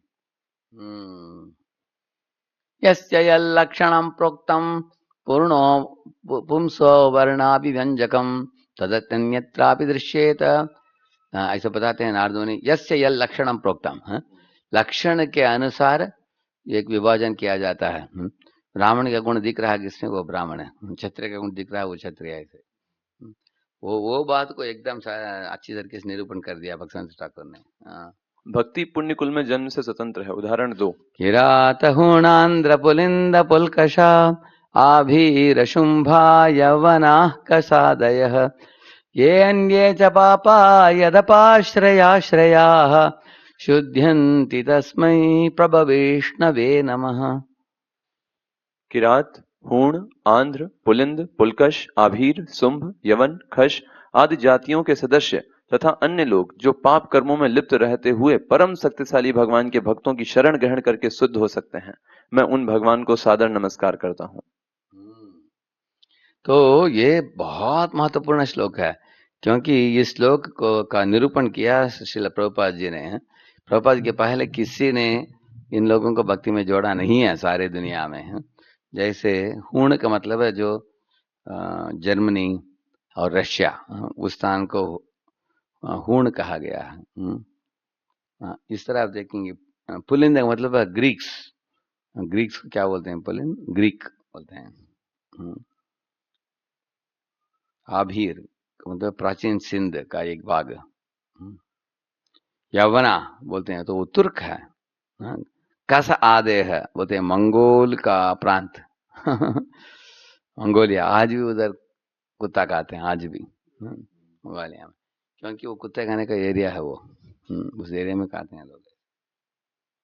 इस तरह ऐसे लोगों के मुंह से भी उन्होंने हरिनाम निकाला। उनके करुणा, उनके हृदय में इतने करुणा भाव को जगाया प्रभुपाद जी ने, वो लोग सब छोड़ दिया, मांस खाना, जुआ खेलना, अवैध संग नशा इत्यादि सब कुछ। भक्ति पुण्य कुल में जन्म से स्वतंत्र है। उदाहरण 3। यस्य लक्षणं प्रोक्तं पुंसो वर्णाभिव्यंजकम यदन्यत्रापि दृश्येत तत्तेनैव विनिर्दिशेत। यदि कोई उपयुक्त प्रकार से ब्राह्मण, क्षत्रिय, वैश्य या शूद्र के लक्षण प्रदर्शित करता है तो भले ही वह भिन्न जाति का क्यों न हो, उसे वर्गीकरण के उन लक्षणों के अनुसार स्वीकार किया जाना चाहिए। यही बात मैं बताया अभी कुछ ही क्षणों के पहले। उदाहरण 4। पद्म पुराण में कथन आता है कि उच्च या निम्न कुल में जन्मे सभी व्यक्तियों को माघ माह में प्रातः काल शीतल जल से स्नान करने का अधिकार है। माघ के शीतकालीन माह में शीतल जल से स्नान करने की एकमात्र पात्रता व्यक्ति की इच्छा है। इसी प्रकार यदि किसी के पास इच्छा और आकर्षण है तो वह भक्ति कर सकता है। वशिष्ठ दिलीप को कहते हैं, यथा पाद में सर्वे अधिकारिणो ही अत्र हरि भक्तौ यथा नृप, ऐसे बताया। पद्म पुराण में कहा गया है, हे राजन, सभी व्यक्ति हरि भक्ति करने के योग्य हैं। बहुत अच्छा पॉइंट है। तो ऐसे अलग अलग उदाहरण दिया जाएगा अभी। एक एक ये स्कंद पुराण से पढ़िए, एक मिनट है। स्कंद पुराण काशीखंड। मयूर ध्वज नामक देश में शूद्र से भी निम्न जाति में जन्म लेने वाले को वैष्णव दीक्षा प्रदान की जाती है। जब ऐसे व्यक्ति तिलक, कंठी इत्यादि से देखिए सुसज्जित होते हैं। ये किसमें, स्कंद पुराण में दिया गया है, हाँ? इसका मतलब है शूद्र जाति में जन्मे लोगों को भी दीक्षा दिया गया है। क्या दीक्षा? वैष्णव दीक्षा, करेक्ट। जब ऐसे ये व्यक्ति प्रभुपाद जी क्यों लिख रहे हैं? क्योंकि भारत के ब्राह्मण लोग पूछ रहे हैं प्रभुपाद जी को, आपने कैसे दीक्षा दिया अमेरिकी लोगों को, वो लोग निम्न जाति के हैं, तो इसलिए प्रभुपाद जी पुष्टि दे रहे हैं। जब ऐसे व्यक्ति तिलक, कंठी इत्यादि से सुसज्जित होते हैं तो वह वैकुंठ से आए प्रतीत होते हैं। वास्तव में वे इतने सुंदर लगते हैं कि वे तुरंत साधारण ब्राह्मणों को मात देते हैं। भक्ति रसामृत सिंधु काशीखंडे च तथा। हाँ, अंत्यजा अपि तद्राष्ट्रे शंख चक्रांकधारिणः संप्राप्य वैष्णवीं दीक्षां दीक्षिता इव संबभुः। उस देश में निम्न जन्म लेने वाले व्यक्ति वैष्णव दीक्षा प्राप्त करने के उपरांत शंख और चक्र के चिन्हों से सुसज्जित होकर पुजारियों के समान दैदीप्यमान होते हैं। स्कंद पुराण की ये श्लोक हमने अभी पढ़ा। मयूरध्वज नामक देश में शूद्र से भी निम्न जाति बताया गया है। तो ऐसे लोगों को भी वैष्णव परंपरा में उनको दीक्षा दिया गया है।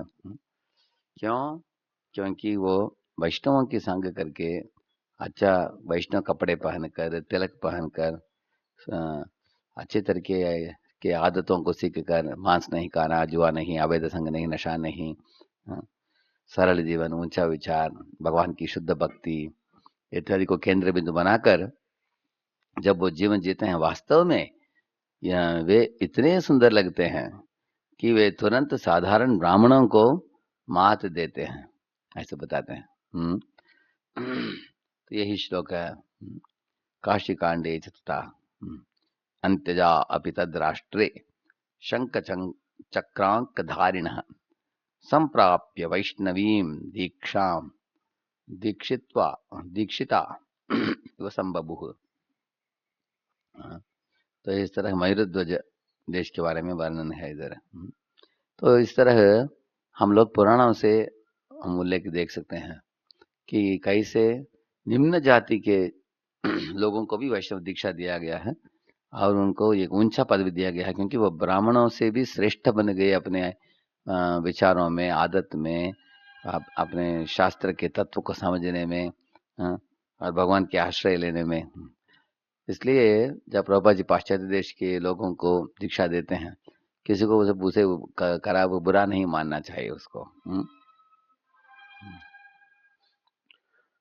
उदाहरण 6 हरिभक्ति विलास। उपमा कासा धातु को पारे के मिश्रण से सोने में परिवर्तित किया जाता है। श्रील प्रभुपाद ने बताया कि शक्तिशाली ऋषि पारा और कासे को पीते थे और उनके मूत्र से स्वर्ण की प्राप्ति होती थी।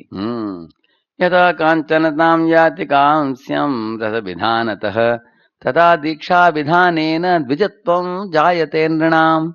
कासे को जब पारे के साथ मिलाया जाता है तो सोने में परिवर्तित हो जाता है। इसी प्रकार एक व्यक्ति भले ही शुद्ध न हो, वह केवल दीक्षा प्रक्रिया द्वारा एक ब्राह्मण या द्विज में परिवर्तित किया जा सकता है। हाँ, जिस तरह एक लोहा नहीं तो एक बेल मेटल को कासी बोलते हैं, उसको कासा जो होता है उसको सोने के रूप में परिवर्तित कर सकते हैं। इसको अंग्रेजी में अल्केमी सॉल्यूशन बोलते हैं। ये एक रसायन होता है, उसमें अगर हम लोहे को नहीं तो कासा को उसमें डुबोएंगे तो बाहर निकलेगा, वो सोना का बिस्किट बन जाएगा वो। उसके लिए अनेक सूत्र हैं वेदों में, कैसे इसको ये परिवर्तन को लाना। लेकिन ये उदाहरण क्यों दे रहे हैं? अभी उसमें लोहा है नहीं तो कासा है, वो कौन है? वो शुद्र है नहीं तो म्लेच्छ है, चंडाल है। उनको हरिनाम की रसायन में वो डुबकी लगाएंगे तो सोने जैसे गुण उनमें प्रवेश हो जाएगा। वो वैष्णव ब्राह्मण से भी श्रेष्ठ सही ढंग से बर्ताव करेंगे। ये उदाहरण सनातन गोस्वामी देते हैं। इस तरह देखा गया है। ये तो थियोरिटिकल बात नहीं है, प्रभुपाद जी ने करके दिखाया। सारे दुनिया में पाश्चात्य देश में जाने में लोग पतित से पतित लोग भी हरिनाम संकीर्तन में जुड़कर शुद्ध जीवन अपनाया, और 1 साल 2 साल नहीं, 50 साल से भी ज़्यादा कुछ लोग जी रहे हैं।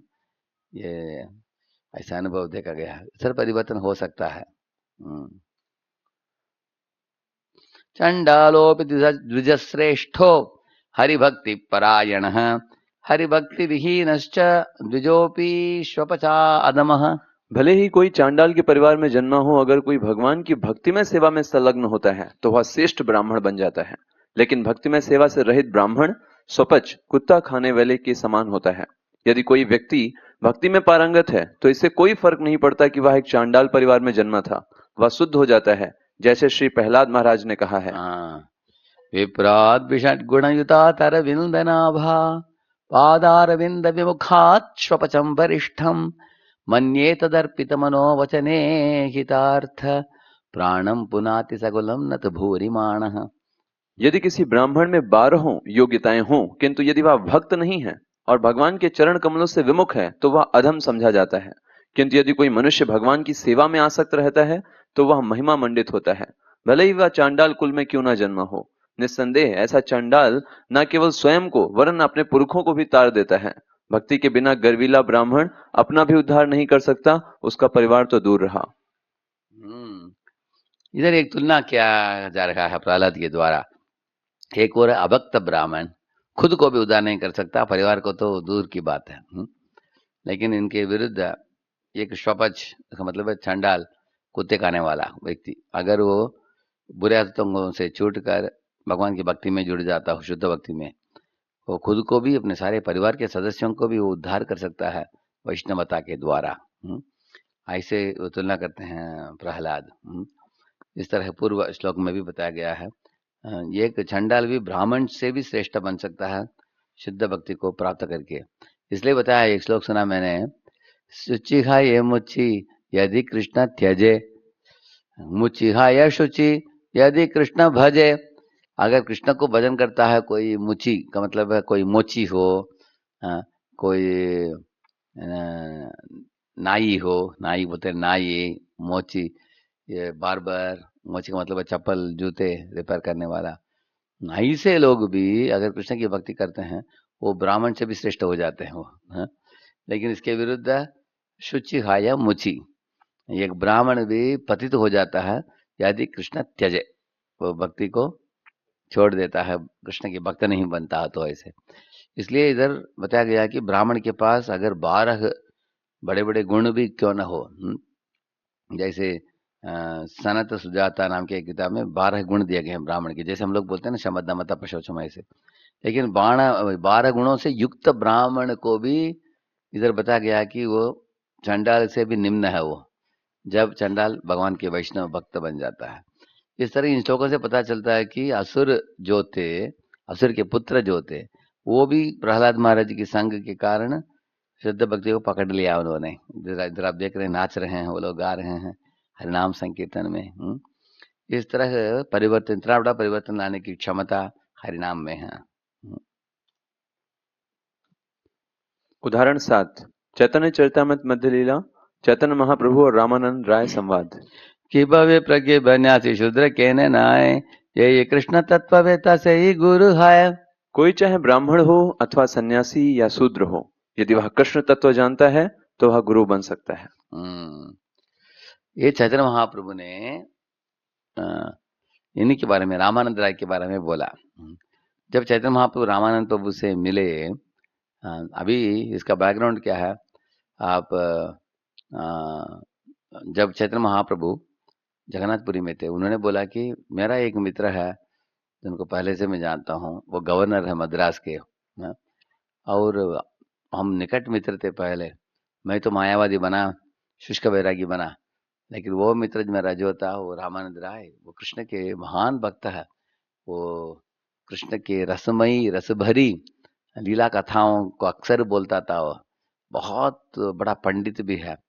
वो एक शूद्र परिवार में जन्मा है और मद्रास का गवर्नर है, फिर भी देखने में बाहर एक गृहस्थ है, लेकिन बहुत उसके साक्षात्कार है कृष्ण के बारे में। आप जरूर जाकर उसको मिलिए गोदावरी के तट में, जब आप दक्षिण भारत जाएंगे प्रचार काम के लिए। तो महाप्रभु ने भट्टाचार्य की बात मान लिया, दक्षिण भारत में जाकर मिले रामानंद राय को। तब रामानंद राय और महाप्रभु एक दूसरे को आलिंगन किया। तब शाम के समय जब बैठकर बात किया, उस समय महाप्रभु अनेक प्रश्न पूछा उनको, कृष्ण तत्व, भक्ति तत्व, रस तत्व के बारे में। तो रामानंद राय को बहुत संकोच हुआ, मैं तो गृहस्थ हूँ, चैतन्य महाप्रभु सन्यासी है, यह गृहस्थ सन्यासी को उपदेश कैसे दे सकता है, ये तो अपराध हो जाएगा। इतना ही नहीं, ये चैतन्य महाप्रभु सन्यासी ही नहीं है, साक्षात परम भगवान श्री कृष्ण है, और मैं पतित से पतित एक क्षुद्र जीव हूँ, तो मैं कैसे उनको कुछ सिखा सकता हूँ। ऐसे उनको बहुत एक संकोच हुआ। तब चैतन्य महाप्रभु बोलते हैं कि रामानंद राय तुम ऐसा मत सोचो, तुम गृहस्थ हो, मैं बड़े सन्यासी हूँ, सन्यासी करके तुम आदर देते हो मुझे, लेकिन क्योंकि तुम कृष्ण तत्व जानते हो इसलिए मैं तुमसे सुनना चाहता हूँ। इसलिए बोलते हैं किबा विप्र किबा न्यासी शूद्र किरण है, कौन ब्राह्मण है, कौन सन्यासी है, कौन शूद्र है, कौन ब्राह्मण है, इसको देखने की क्या जरूरत है। जब तक कृष्ण तत्व सही ढंग से किसी को भी जानकारी हो, वो गुरु है, ऐसे उन्होंने बोला। ऐसे बोलकर रामानंद राय को अनेक प्रश्न किया उन्होंने, और रामानंद राय ने जवाब दिया भगवान की शक्तिपात से। और इससे पता चलता है कि हम लोग भी, अगर आपको कुछ बड़ा मकान बनाना हो, ये एक इंजीनियर चाहिए, क्या बोलेंगे, ब्राह्मण इंजीनियर लेके आओ बोलेंगे, वैश्य इंजीनियर लेके आओ, ऐसे नहीं बोलेंगे आप। कोई भी इंजीनियर अच्छा बिल्डिंग खड़ा कर सकता है, बुद्धिमान है, तो उसका कॉन्ट्रैक्ट दे देंगे उसको, क्या है ना। इसी तरह अगर आपको कुछ बुखार हो गया हो, आप सीधा हॉस्पिटल के लिए फोन करेंगे, उधर ऊपर वाला जो है आप इतना ही देखेंगे कि क्या योग्य डॉक्टर है क्या वो, ऐसा नहीं बोलेंगे कि वो ब्राह्मण डॉक्टर है क्या, शूद्र डॉक्टर है क्या, क्षत्रिय डॉक्टर है, हम पूछेंगे नहीं। इसी तरह महाप्रभु बोलते हैं कि अगर कोई गृहस्थ, बाहरी दृष्टि से गृहस्थ कोई व्यक्ति हो, लेकिन भक्ति में बहुत पहुंचा हुआ हो, उसका जानकारी भी, हमें हिचकिचाना नहीं चाहिए उससे ज्ञान प्राप्त करने के लिए। हमारे श्रील प्रभुपाद जी भी उनके एक गुरु भाई थे गृहस्थ आश्रम में, लेकिन प्रभुपाद सन्यासी थे। फिर भी शिष्यों को बोला उन्होंने, ये जो गुरु भाई आए हैं ये हमारे वरिष्ठ गुरु भाई हैं, मेरे से अनेक साल पहले उन्होंने दीक्षा ली थी भक्तचंद्र ठाकुर के साथ, उन भक्तचंद्र ठाकुर के पास। तो उस गृहस्थ वरिष्ठ भक्त को उन्होंने आदर सम्मान किया उन्होंने, प्रभुपाद जी। तो इसी तरह वो गृहस्थ होने के बावजूद भी, प्रभुपाद सन्यासी थे, वो गृहस्थ थे, फिर भी उनको आदर दिया उन्होंने। यही तरीके से चैतन्य महाप्रभु ने भी रामानंद राय को आलिंगन किया और प्रश्नोत्तर किया और जवाब दिया। रामानंद राय ने बहुत बढ़िया, क्योंकि वो सब तत्व जानते थे और महाप्रभु की खुशी के लिए तत्व बोला सब उन्होंने। भक्ति वैदिक धर्म से स्वतंत्र है। भक्ति रसामृत सिंधु। अपिच एक श्लोक है, अननुष्ठानतो दोषो भक्ति अंगानां प्रजायते, न कर्मणाम् अकरणात् एष भक्ति अधिकारिणाम्, निषिद्धाचारतो दैवात् प्रायश्चित्तं तु नोचितम्, इति वैष्णव शास्त्राणां रहस्यम तद्विदाम मतम। अनुवाद। और इसके अलावा यह कहा जाता है, भक्ति के लिए योग्य व्यक्ति भक्ति के सभी महत्वपूर्ण अंगों का पालन करने में विफल हो जाता है तो वह दोषी है, लेकिन वह वर्ण और आश्रम के कर्तव्यों का पालन करने में विफल रहने के लिए दोषी नहीं है।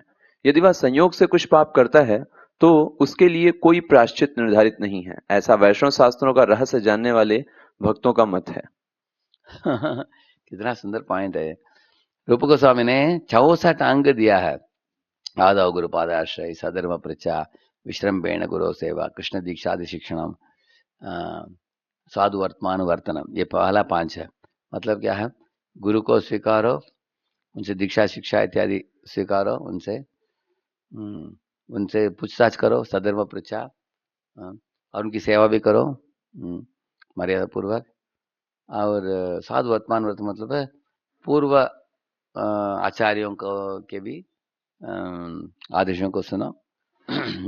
और लास्ट 5 भी बहुत इंपॉर्टेंट है, साधु संग नाम कीर्तन, भागवत श्रवण, मथुरावास श्रीमूर्ति श्रद्धा या सेवन। तो इस तरह ये 10 बोल दिया मैंने आपको, ऐसे 64 दिया है रूप गोस्वामी ने। उन 64 आइटम रोज करना चाहिए हमको। अगर हम कर नहीं पाते हैं तो वो दोषी है, ऐसे बताते हैं। इसके विरुद्ध अगर कोई वर्ण और आश्रम के कर्तव्यों को पूरा करने में विफल रहा, वो दोषी नहीं है, बताते हैं, क्योंकि वर्णाश्रम को दूसरे श्रेणी पर रखा है। वैष्णव पथ में जो भी वैष्णवता को बढ़ाने के लिए आइटम्स हैं, उसको पहले श्रेणी में रखा है, ऐसे बताते हैं। भक्ति वैदिक धर्म से स्वतंत्र है। जीव गोस्वामी की टीका। यह स्थापित किया गया है कि भक्ति अन्य इच्छाओं के बिना होनी चाहिए, अन्याभिलाषिता शून्यम। एक संबंधित विषय पर यह प्रमाणित किया गया है कि सभी मनुष्य सामाजिक स्थिति की परवाह किए बिना भक्ति के लिए योग्य हैं। इसको लेकर संशय हो सकता है। हाँ, सभी लोग योग्य हैं, हालांकि उसी समय हर किसी को वर्णाश्रम के अनुसार उनके लिए निर्धारित नियमों का पालन करना चाहिए। शास्त्र हमें बताते हैं कि उन कर्तव्यों का पालन करने में असफलता पाप है। यदि वे अपने निर्धारित कर्तव्यों का पालन नहीं करते हैं और वे केवल भक्ति करते हैं, तो सभी लोग पापी गतिविधि में संलग्न होंगे। ऐसी स्थिति में यदि वे पापी हैं तो वे पवित्र कैसे बन सकते हैं? क्या प्रायश्चित करने से ना किए हुए कर्तव्य पूर्ण हो जाएंगे? इस संदेह के उत्तर में लेखक इस श्लोक के साथ उत्तर देते हैं, जिसकी शुरुआत इसके अलावा अपिचा से होती है। यहाँ पर भक्ति के अंग का अर्थ है भक्ति के आवश्यक अंग। इसका मतलब कलयुग में अनेक लोग जानते भी नहीं है क्या क्या संस्कार करना चाहिए, क्या क्या विधि विधानों को अपनाना चाहिए, और वर्णाश्रम के रीत रिवाज क्या क्या है, अनेक लोग जानते भी नहीं है। और ना करने से पाप तो लगता है उनको, लेकिन भगवान कृष्ण गीता में घोषणा करते हैं, सर्वधर्मान परित्यज्य मामेकं शरणं व्रज अहम त्वां सर्व पापेभ्यो मोक्षयिष्यामि, ऐसे बताते हैं। मां शुचः। तो हम भगवान की भक्ति में जुड़ेंगे और सब संस्कारों को करने की निपुणता हमारे में नहीं भी क्यों ना हो, लेकिन भक्ति मार्ग में जुड़कर भगवान के हरिनाम लेकर हरिकथा श्रवण करके जीवन व्यापार हम करते हो, बिताते हो जीवन को, हम दूसरा रीति रिवाज कुछ भी नहीं करते हो, तो भगवान हमको सब तरह के पापों से मुक्त कर देंगे। ये बात है, हम उनके आश्रय में रहेंगे, बस ऐसे बताते हैं, वही करना चाहिए। विश्वनाथ चक्रवर्ती ठाकुर की टीका। अगर भक्ति के लिए कोई योग्य भक्ति के आवश्यक अंग जैसे एकादशी या जन्माष्टमी पालन करने में विफल होते हैं तो यह एक दोष है।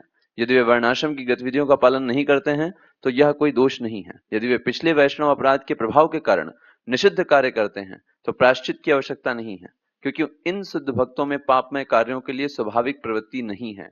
भक्ति ही प्रायश्चित का काम करती है। यह वैष्णव शास्त्रों का निष्कर्ष है। महत्वपूर्ण पॉइंट है ये।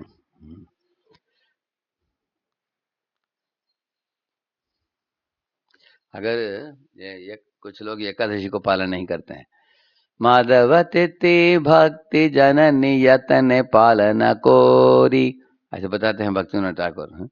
माधव तिथि जो है एकादशी, उसको छोड़ना नहीं चाहिए। एकादशी दिन धान्य खाना महापाप है, क्योंकि महाप्रभु ने बोला सची माता को, आप एकादशी के दिन धान्य मत खाइए। तो हम लोग भी महाप्रभु के अनुयायी हैं, हम उसको स्ट्रिक्टली फॉलो करते हैं। अगर फॉलो नहीं करेंगे, वो बड़ा भक्ति मार्ग में वो बोल रहे हैं कि बड़ा फॉल्ट है, बड़ा दोष है वो। और इसके विरुद्ध वर्णाश्रम से जुड़ा हुआ कुछ कार्य हमने नहीं किया हो, बताते हैं। जैसे उदाहरण देते हैं, करेक्ट, वर्णाश्रम ये बताते हैं हमारे माधवेंद्रपुरी, वो बताते हैं संध्या वंदनम अत्र वस्तु बहुत, ऐसे बताते हैं। तो तुभ्य दिखा देते हैं, वो श्लोक बहुत सुंदर श्लोक है वो।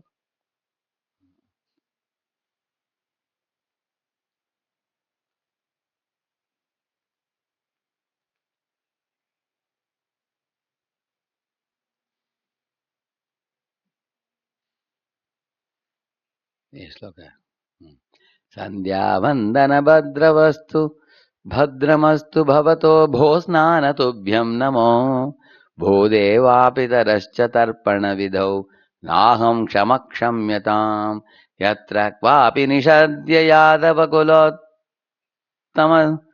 कुलोत्तमस्य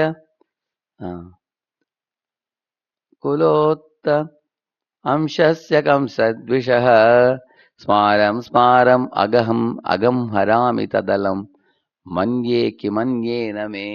बढ़िया सुंदर गाते हैं माधवेंद्रपुरी। क्या बोलते हैं ये इंग्लिश हिंदी में पढ़े। ओ my prayers 3 times a day, all glory to you। हाँ, वो बोल रहे हैं कि ये संध्या वंदन मैं संध्या वंदन 3 बार करते आया हूँ, लेकिन बोल रहे हैं कि अभी मैं 3 बार संध्या वंदन नहीं कर पा रहा हूँ, क्योंकि भगवान के नामों को जपने में, भगवान के गुणगान में मैं इतने डूब गया हूँ कि मैं ये 3 गायत्री जो किया जाता है, जो ब्राह्मणों का विधि है, उसको पालन नहीं कर पा रहा हूँ। और बोल रहे हैं कि ओ बेदिंग, जो नहाता हूँ रोज, मैं आपको नमस्कार करता हूँ। और हो देवता, हो पूर्वज, हमारे पूर्वज परिवार वाले, आप लोग मुझे माफ कर दीजिए, क्योंकि अभी मैं कहीं भी बैठता हूँ तुरंत मुझे कृष्ण का स्मरण आ रहा है। इसके कारण मैं ये जो श्राद्ध नहीं कर पा रहा हूँ, और देवी देवताओं की पूजा है वो नहीं कर पा रहा हूँ, संध्या वंदन नहीं कर पा रहा हूँ। बोल रहे हैं कि इन चीजों को भूलकर सदा 24 घंटा मुझे भगवान का स्मरण चिंतन हो रहा है मुझे, ऐसे वो बता रहे हैं। इसलिए क्योंकि मैं भगवान का स्मरण में डूबा हुआ हूँ, वो मुझे इससे उत्पन्न होने वाले पाप कर्मों से मुझे छूट दे देंगे, ऐसे बताते हैं। इसलिए मैं कृष्ण की भक्ति कर रहा हूँ। I think it is sufficient for me. मुझे लग रहा है कि कृष्ण भक्ति कैले सर्व कर्म कृता हाय, ऐसे बोलते हैं। हाँ, और ब्रैकेट में इधर दिया गया है, इधर आगे का। तो वैदिक रीति रिवाज नवसिखिया भक्तों के लिए अनिवार्य है, वो लोग इसको छोड़ना नहीं चाहिए, माधवेंद्रपुरी की नकल करते हुए ऐसे बताते हैं। ये पॉइंट है। जैसे 3 बार नहाना, संध्या वंदन करना, ये सब करना चाहिए साधारण जनता को। माधवेंद्रपुरी जैसे अगर कोई शुद्ध भक्त हो, महान भक्त हो, वो ही छोड़ सकते हैं, ऐसे प्रभु जी बताते हैं।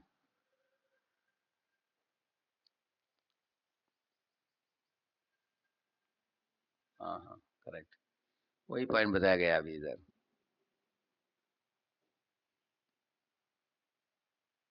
यही है, ये हो गया ना। हाँ। इसी बात को श्रीमद् भागवतम में बताया गया है और बाद में इस अध्याय में उद्धृत किया गया है। हाँ, स्वबोधमूलं भजत प्रियस्य त्यक्तान्यभावस्य हरिपरेशः विकर्म यच्चोपतितं कथंचित् धुनोति सर्वं हृदि सन्निविष्टः।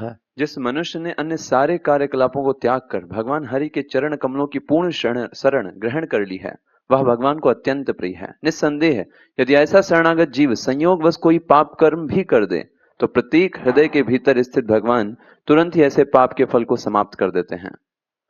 स्वे स्वे अधिकारे शब्द कर्म, ज्ञान और भक्ति के लिए विभिन्न योग्यताओं को दर्शाते हैं। दोनों उभयों अच्छे गुण और दोषों को इंगित करता है। शुद्ध भक्ति करने की योग्यता रखने वाले व्यक्ति के लिए कर्म या ज्ञान के कार्यों को करना और भक्ति करने में विफलता दोनों ही दोष हैं। ज्ञान कर्मादि अनावृतम।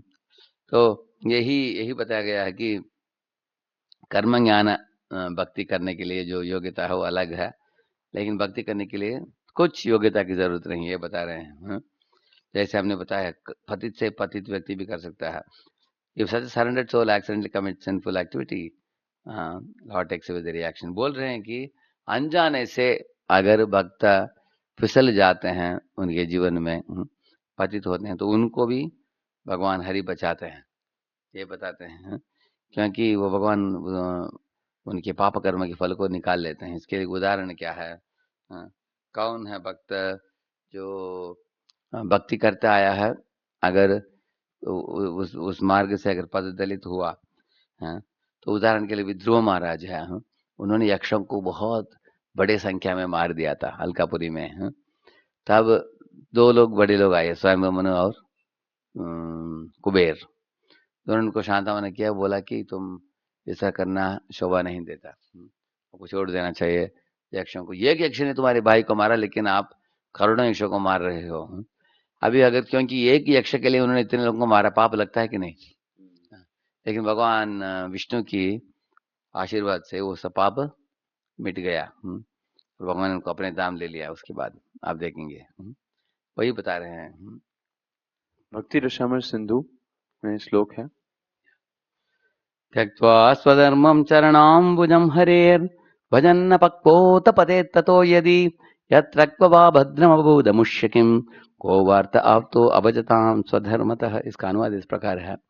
त्यक्त्वा स्वधर्मम का मतलब है, समझ लीजिए, अगर एक व्यक्ति हो, उसने अपने काम इत्यादि को छोड़कर भक्ति में घुस गया हो गंभीरता से, चरणाम्बुजम हरे, भगवान हरि की भक्ति, और माला करते करते, सेवा करते करते भक्ति में आगे बढ़ रहा हो, लेकिन अचानक अभाग्यवश उसकी अपक्वता के कारण भक्ति में उसका घटन आता हो, कभी कभी से देखा जाता है, उसका पतन होता है। कभी भक्तों के साथ कुछ झगड़ा होने के कारण माला छूट जाता है, भक्तों से दूर चला जाता है। कभी कभी भक्ति करते करते किसी स्त्री से आकर्षित हो जाता है, तो उस स्त्री के पीछे भागते हुए भक्ति को छोड़ देता है। इसे पते ततो यदि, यदि का मतलब है ऐसा नहीं कि होगा, होने की संभावना है, अगर होता है तो यत्रक्वाबद्धम अबूद अबूद मुश्किम। नारद मुनि पूछ रहे हैं कि क्या नुकसान हुआ उसकी, जितना भक्ति किया उतना उसके शाश्वत अकाउंट में चला गया। और अगर पतन हुआ कुछ समय के लिए, नुकसान अभी हुआ, लेकिन वो जो पहले उन्होंने भक्ति की है उसका रुचि उनको खींच कर भगवान के श्री चरणों की ओर लेके आएगा। वो दूसरा श्लोक में आता है, न वै जनो जातु कथंचन व्रजेन मुकुंद सेव्यं जवदंग संस्कृतिम स्मरन् मुकुंदांग्रि उपगूहनम पुनर् विघातुमिच्छे नरसग्रहो जनाः। रसग्रह जन जो हैं, जिन्होंने भक्ति रस को ग्रहण किया है, वो एक बूंद दो बूंद भी भक्ति का रस पाया हो, वो बूंद ही उनको खींच कर भगवान के पास लेके आएगा, ऐसे बताते हैं नारद मुनि। इसमें लेश मात्र भी शंका नहीं, संशय नहीं। इसलिए नारद मुनि बोल रहे हैं, इधर ऐसे भक्ति के पथ में लग गया कोई, थोड़ा जैसे अगर कोई साइकिल सीखना चाहता हो, कभी कभी हम लोग शुरुआत में साइकिल ऐसे चलाते थे, साइकिल पाँव को ऐसे डालते थे साइड से, ऊपर नहीं चढ़ते थे, डर था कि गिर नहीं जाए। लेकिन बाद में ऊपर भी चढ़ने लगे, ड्राइविंग करने लगे, थोड़ा इम्बैलेंस होकर गिर भी पड़े, घुटनी में कुछ घाव भी हुआ, लेकिन बाद में हम सीख लिया साइकिल सही ढंग से कैसे चलाने का। तो साइकिल चलाते समय जब घाव हुआ तो कुछ मलहम पट्टी लगाकर सब ठीक हो गया उसके बाद। इसी तरह भक्ति में भी अगर कोई भगवान हरि के प्राप्ति की लोभ में अगर अपने स्वधर्म को भी छोड़ देता हो, भक्ति में प्रवेश कर लेता हो, वो उसमें अगर थोड़ा अपक्वता के कारण पतन भी हो, क्या नुकसान है, ऐसे पूछ रहे हैं। क्योंकि भक्ति सुकृति जो पाया वो लाभ ही लाभ है उसको। इसके विरुद्ध बताते हैं, को वार्ता आप तो अभजताम स्वधर्मतः। मान लीजिए दूसरा एक ब्राह्मण है, अपने स्वधर्म को ठीक ठाक करता है, अलग अलग देव देवताओं के मंदिर में जाता है, वो वेद पाठ करता है, रोज अपने माता पिता की सेवा करता है, लेकिन भगवान हरि के बारे में ज्ञान शून्य है, लेश मात्र मालूम नहीं उसको। तो ऐसे एक ब्राह्मण था, उसका नाम था अजामिल। अजामिल ऐसे ब्राह्मण था, अपने स्वधर्म को अच्छा करता था वो, लेकिन भक्ति नहीं किया, भक्ति की परिभाषा मालूम नहीं, हरिनाम की महिमा मालूम नहीं, वासुदेव भक्त की महिमा मालूम नहीं। सिर्फ एक ब्राह्मण था, ऐसे बताया गया कि वो सदाचारी था, दृढ़ संपन्न था, और शुद्ध संपन्न था वो, और दृढ़ता को अपनाता था बहुत। ऐसे तो वैसे देखा जाए तो ब्रह्म कर्म करता था अच्छा, जैसे सब वरिष्ठों को आदर देना, वैदिक पाठ को करना इत्यादि, फूल तोड़ कर लेके आना इत्यादि, लेकिन हरिनाम की महिमा मालूम नहीं थी, वैष्णवों की महिमा मालूम नहीं थी, भगवत धाम लौटने की महिमा मालूम नहीं थी उसको। लेकिन जब पापी, इसके कारण उसका पतन हुआ ना, इसलिए तो उनका पतन हुआ एक शूद्राणी को देखकर। लेकिन वो पतन के बाद उन्होंने सीखा, विष्णुदूत यमदूत के संवाद में सही चीज सीखा उन्होंने, सीखने के बाद वो लौट गए उसके बाद। तो इस तरह कोई कट्टर ब्राह्मण भी क्यों न हो, उन लोगों का भी पतन होता है ऐसे। क्योंकि वो लोग स्वधर्म को अपनाते हैं लेकिन भक्ति को अपनाते नहीं है। इसलिए दो लोग लेते हैं, एक स्वधर्म को कर रहा है कोई ब्राह्मण। आप लोग भारत में देखेंगे, खास करके दक्षिण भारत में, अगर हम प्रचार काम में जाते हैं, लोग बोलते हैं अरे आप लोग हरे कृष्ण करते हो लेकिन हम लोगों की जरूरत नहीं है उसका, क्यों? तो वो लोग बोलेंगे हम गुरुवार को ये देवता के मंदिर में जाते हैं, इधर देवी के मंदिर में जाते हैं, शिव जी के मंदिर में जाते हैं, गणेश के मंदिर में जाते हैं, अलग अलग दिन अलग अलग मंदिर में वो चंदन रखेंगे, कुमकुम रखेंगे। बहुत नेक प्रामाणिक लोग हैं और मांस नहीं खाते, जुआ नहीं पीते, वैसे नहीं करते, नशा नहीं लेते, देखने में टिप टॉप दिखेंगे वो, हैं? वो उनको बोलते हैं पायस मेटेरियलिस्ट बोलते हैं उनको। भक्ति ठाकुर बोलते हैं ये लोग आस्तिक हैं, लेकिन ये स्वार्थी हैं। क्यों? अपने बारे में ही देवताओं को जाकर बोलेंगे, भगवान को बोलेंगे कि मुझे ये दो वो दो करके, हैं? लेकिन भगवान के बारे में चर्चा करने में इनको रुचि नहीं है। गीता भागवत पढ़ना और माला घुमाना ये सब नहीं करेंगे वो। इसका मतलब ये लोगों को जीवन का, मनुष्य जीवन का परम लक्ष्य क्या है वो मालूम नहीं है। किसके बराबर है? समझ लीजिए अगर किसी के पास एक कार हो, किसी से बातचीत नहीं करता, वो चुपचाप ड्राइविंग करता है, भारत में चलाता है तो लेफ्ट में रखेगा, अमेरिका में चलाएगा तो राइट में रखेगा, और जैसे ट्रैफिक आता है, रेड सिग्नल आता है रोकेगा गाड़ी, ग्रीन सिग्नल आता है तो चलाएगा। ऐसे चलाते चलाते दिन भर चला रहा है, आप उसको पूछो आप किधर जाना है, तुमको बोलेगा मुझे मालूम नहीं, गोल गोल घूमता है। तो ब्राह्मण लोग भी ऐसे ही हैं, तो स्वधर्म निरता है बोलते हैं ना। तो स्वधर्म को अपनाने वाले लोग सब जो विधि है, निषेध है, उसको पालन करते हैं, लेकिन जीवन का अंततोगत्वा अंतिम गंतव्य स्थान किधर है, भगवान विष्णु की प्रेम की प्राप्ति, वो मालूम नहीं है इनको। ये बात इसलिए बताया गया है इधर। जीव गोस्वामी की कमेंट्री पढ़िए। ऐसे व्यक्ति के लिए क्या दुर्भाग्य हो सकता है जिसने भक्ति शुरू कर दी है, भले ही वह एक निम्न परिवार में जन्मा हो, वह में अपितु की भावना है। यदि वह भक्ति पूर्ण नहीं करता है तो उसे कोई हानि नहीं होती है, क्योंकि भविष्य के जीवन में भक्ति का प्रभाव अखंड रहता है। जो लोग भगवान की पूजा नहीं करते हैं, उनके द्वारा निर्धारित कर्तव्यों का पालन करने से क्या मूल्य प्राप्त होता है? कुछ भी नहीं। तो जीव गोस्वामी बताते हैं, गीता में भी इसका वर्णन है। अगर किसी ने भक्ति की है पूर्व जन्म में, तत्र तम बुद्धि संयोगम लभते पौर्वदेहिकम यतते च ततो भूयः संसिद्धौ कुरु नंदना पूर्वाभ्यासेन तेनैव ह्रियते हि अवशोऽपि सः जिज्ञासुरपि योगस्य शब्द ब्रह्माति वर्तते। ऐसे भगवान बताते हैं 2 श्लोकों में। बोलते हैं कि अर्जुन ने एक प्रश्न पूछा भगवान को। उन्होंने पूछा कि हे कृष्ण, अगर मैं भक्ति करता हूँ, भक्ति में जुड़ने के लिए प्रयत्न करता हूँ, तो मेरे भौतिक दुनिया के मित्रों को छोड़कर मैं भक्ति में आ गया, भक्ति में भी परिपक्वता प्राप्त नहीं की, हमारे दुनियादारी मित्रों को भी छोड़ दिया, तो हम ना घर का ना घाट का ऐसे हो जाऊंगा ना, कांगतिम कृष्ण गच्छति, ऐसे उन्होंने पूछा।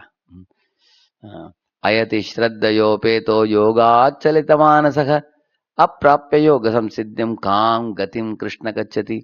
हे कृष्ण, क्या गति प्राप्त होता है उस भक्त को जो भक्ति में भी 100% पक्का नहीं हुआ, भौतिक जीवन में भी मित्रों को त्याग दिया उसने, तो भटक जाएगा क्या वो? जैसे कभी कभी आसमान में बादल, एक बड़े बादल को छोड़कर एक छोटा बादल आता है ये बादल के पास जाने के लिए, तो अभी अगर छिन्ना भिन्न हो जाता है बीच में, ऐसा हमारा गति नहीं हो जाएगा ना?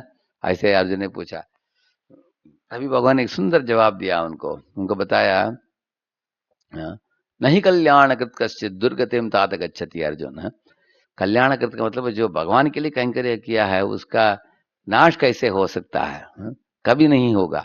भगवान ने बोला कि अगर तुमने 20% किया हो तो अगले जन्म में तुम 21 से चालू करोगे, 50 किया तो 51 से, कभी उसका नाश नहीं होगा।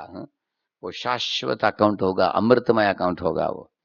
वही जीव गोस्वामी बता रहे हैं, अगर किसी की जीवन में अगर पतन हुआ, जैसे भरत महाराज को एक पतन हुआ, भक्ति करते करते हिरण बने, नुकसान क्या हुआ? कुछ नहीं। अब हिरण के शरीर में भी भक्ति जारी रखा, अगले जन्म में जड़ भरत बनकर भगवत धाम लौट गए। इस तरह इंद्रद्युम्न राजा को भी एक शाप मिलकर उनका एक पतन हुआ कि गजेंद्र बने। गजेंद्र के शरीर में भी भगवान हरि को स्मरण किया उन्होंने। कैसे? पूर्व जन्म में किया हुआ भक्ति का असर पड़ा अगले जन्म में। ये भक्ति मार्ग की श्रेष्ठता है कि पतित व्यक्ति भी अगले जन्म में अपने किया हुआ भक्ति को भूलता नहीं है, वो ये बताते हैं। दूसरा चीज बताते हैं कि अगर कोई व्यक्ति पूरा जीवन अच्छा बिताया भक्ति में, लेकिन अंतिम काल आ गया निकट, लेकिन भक्ति में पूर्ति नहीं प्राप्त किया, 80% 90% भक्ति कर लिया उसने, लेकिन अभी 10-20 बच गया, तो क्या होगा उसका? प्राप्य पुण्य कृताम लोकान उषित्वा शाश्वती समाह शुचि नाम श्रीमताम ये है योग भ्रष्टो भी जाए थे। ये पहले श्रेणी के लोगों का, जो लोग भौतिक इच्छाओं को लेकर थोड़ा भक्ति किया है 10-20%, लेकिन भौतिक इच्छा को मन में रखते हुए घूमते हैं, तो उनको स्वर्गलोक में भेजकर उन भौतिक इच्छाओं की पूर्ति करके उसके बाद एक ब्राह्मण नहीं तो एक वैश्य के घर में जन्म मिलता है उनको। ये पहला श्रेणी के लोग हैं।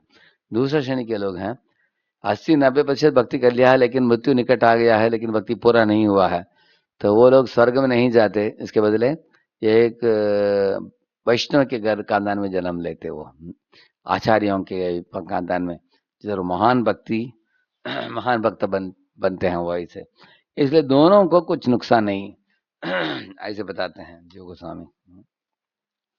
भक्ति रसामृत सिंधु में श्लोक है, हाँ, देव ऋषिर्भूताप्त नृणाम पुत्रणाम न किंकरो नायम ऋणी च राजन सर्वात्मनाय शरणम शरण्यम गतो मुकुंदम परिहृत्य कर्तम।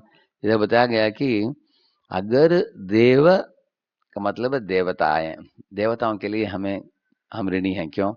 वो बारिश देते हैं, सूर्य की रोशनी देते हैं, चंद्रमा की शीतलता देते हैं, हमें धान्य इत्यादि पैदा करने में मदद करते हैं, तो हम देवताओं के लिए ऋणी हैं, हवा देते हैं इत्यादि। और ऋषियों के लिए भी हम ऋणी हैं। क्यों? क्योंकि ऋषियों ने हमको सदाचार सिखाया है, भगवत तत्व के बारे में सिखाया है, अनेक किताबें लिखकर परंपरा में दिया है, उनके लिए भी ऋणी है। भूता का मतलब है बाकी जीवों के ऊपर भी, जैसे आप समाज में रहते हो, बाकी लोगों के ऊपर भी निर्भर रहते हैं। एक ही सोसाइटी में रहते हैं लोग, साथ में आकर प्लानिंग करते हैं कि सोसाइटी को कैसे चलाया जाए। तो इसी तरह स्कूल में टीचर्स लोग हैं, कॉलेजेस में प्रिंसिपल हैं, टीचर हैं, जो अधिकारी लोग होते हैं, तो अनेक जीवों से हम लाभ लेते हैं। अनेक, जैसे मार्केट में कोई सब्जी बनाकर लेके आकर बेचता है, तो हमको उससे मदद मिलता है, हम बना नहीं पा रहे हैं, तो हम एक दूसरे के साथ जीव एक दूसरे के ऊपर निर्भर हैं, इसके कारण एक ऋण आ जाता है। और दूसरा वो है, जैसे गाय हमको दूध देती है, घोड़े हमको सवारी के रूप में लेके जाता है, गधा जो है वो कपड़े लेके जाता है धोने के लिए, और इस तरह कुत्ता देखेंगे, पालतू कुत्ता जो होता है वो घर का संरक्षक बनता है। इन प्राणियों के ऊपर भी, जैसे ऊंट होता है वो भी उठाता है बोझ, ऐसे। तो हम इन प्राणियों के लिए भी हम कृतज्ञ हो जाते हैं। और आप्त का मतलब है हमारे रिश्तेदार, जो बंधु बांधव जो होते हैं, जैसे वो हमको बहुत सपोर्ट देते हैं, जैसे माता पिता हो, भाई बहन हो, मामा मामी हो, काका काकी हो, दादा दादी हो, नाना नानी हो, कोई भी हो, वो परिवार से जुड़े हुए हैं, वो स्वाभाविक रूप से हमको प्रेम करते हैं और मदद करने के लिए प्रयत्न करते हैं। आपता निकट होने के कारण हम उनके ऊपर भी ऋणी हैं। और नृणाम का मतलब है साधारण जनता, जो होता है मनुष्य होता है, क्योंकि मनुष्यों ने अनेक चीज किया है जिसके कारण हमको इस दुनिया में हम सुविधा के साथ जी सकते हैं, है ना। जैसे किसी ने घर अच्छी तरीके से बांधा है, इसको ये बांधने वाला क्या बोलते हैं, मिस्त्री होते हैं। किसी ने अच्छा टेबल बनाया है, कुर्सी बनाया है, तो ये किसी के पास कला है, इस कला को इस्तेमाल करके हमको कुछ बना कर दिया है, हम उनके लिए भी ऋणी होते हैं, इस तरह से। और हम मदद भी लेते हैं बाकी मनुष्यों से भी हम। पितृनाम का मतलब हमारे पूर्वज, दादाजी, परदादाजी, जो लोग अभी पितृलोक में हैं, नहीं तो उसके बाद उनको दूसरा जन्म मिलता है, वो लोगों ने भी हमारे लिए इस वंश में बहुत कुछ किया है। हम सबको किंकर होते हैं, लेकिन अगर हम भगवान कृष्ण की भक्ति पकड़ लिया हो तो हमारे ऋण चला जाता है। अभी अनुवाद पढ़िए। जिस व्यक्ति ने सारे भौतिक कार्यों को त्याग कर भगवान मुकुंद के चरण कमलों में पूरी तरह शरण ली है, जो मुक्ति प्रदान करने वाले हैं और गंभीरता से इस पद का स्वीकार किया है, ऐसे व्यक्ति के लिए देवताओं, ऋषियों, सामान्य जीवों, संबंधियों, मित्रों, मनुष्यों या दिवंगत हो चुके पितरों का ऋण नहीं रहता। जीव गोस्वामी की टीका। यहाँ सभी दायित्वों को छोड़ देने, परिहत्य कर्तम का अर्थ है कि इंद्र या चंद्र की पूजा अवश्य की जानी चाहिए। ऐसे विचारों से भक्त अपने ध्यान को विचलित नहीं होने देता। शरण जाने के बाद शरणम गतः उस व्यक्ति ने सभी प्रारब्ध कर्मों को नष्ट कर दिया है और फलस्वरूप वर्णाश्रम में स्थित अपने स्थान को नष्ट कर दिया है, क्योंकि उसके पास कोई भौतिक गुण नहीं है। वह व्यक्ति अब नियमित वर्णाश्रम कर्तव्यों का पालन करने के लिए बाध्य नहीं है। जैसे देवता लोग इंद्र की पूजा कर रहे थे, क्यों कर रहे थे? क्योंकि वो वैश्य लोग हैं। अभी वैश्य लोगों के लिए धान्य उगाने के लिए बारिश की जरूरत है। और इतना ही नहीं, बारिश बरसने से गायों के लिए घास फूस भी मिल जाता है। गाय घास फूस खाते हैं, दूध देती हैं और दाने भी उग जाते हैं। इसलिए वो इंद्रदेव जो है वर्षा बरसाने वाला है हर साल, उसको पूजा करते थे ऐसे। तो कृष्ण ने उनको पूछा कि ये जो पूजा आप लोग कर रहे हैं इसका मतलब क्या है? इस तरह पूछकर कृष्ण ने उनको बोला कि पूजा त्याग दो आप लोग। तो कृष्ण के आदेश पर त्याग दिया उन्होंने। और त्यागने के कारण इंद्र कुपित होकर बहुत बड़ा बरसात किया उसने। वो लोगों ने कृष्ण का आश्रय लेकर इंद्र की परवाह नहीं किया। बोलते हैं कृष्ण को, कृष्ण कृष्ण कृष्ण कृष्ण महाभाग त्वन्नाथम गोकुलम प्रभो त्रातुमर्हसि देवान कुपितात् भक्तवत्सलः। ये कृष्ण आप भक्तवत्सल हो।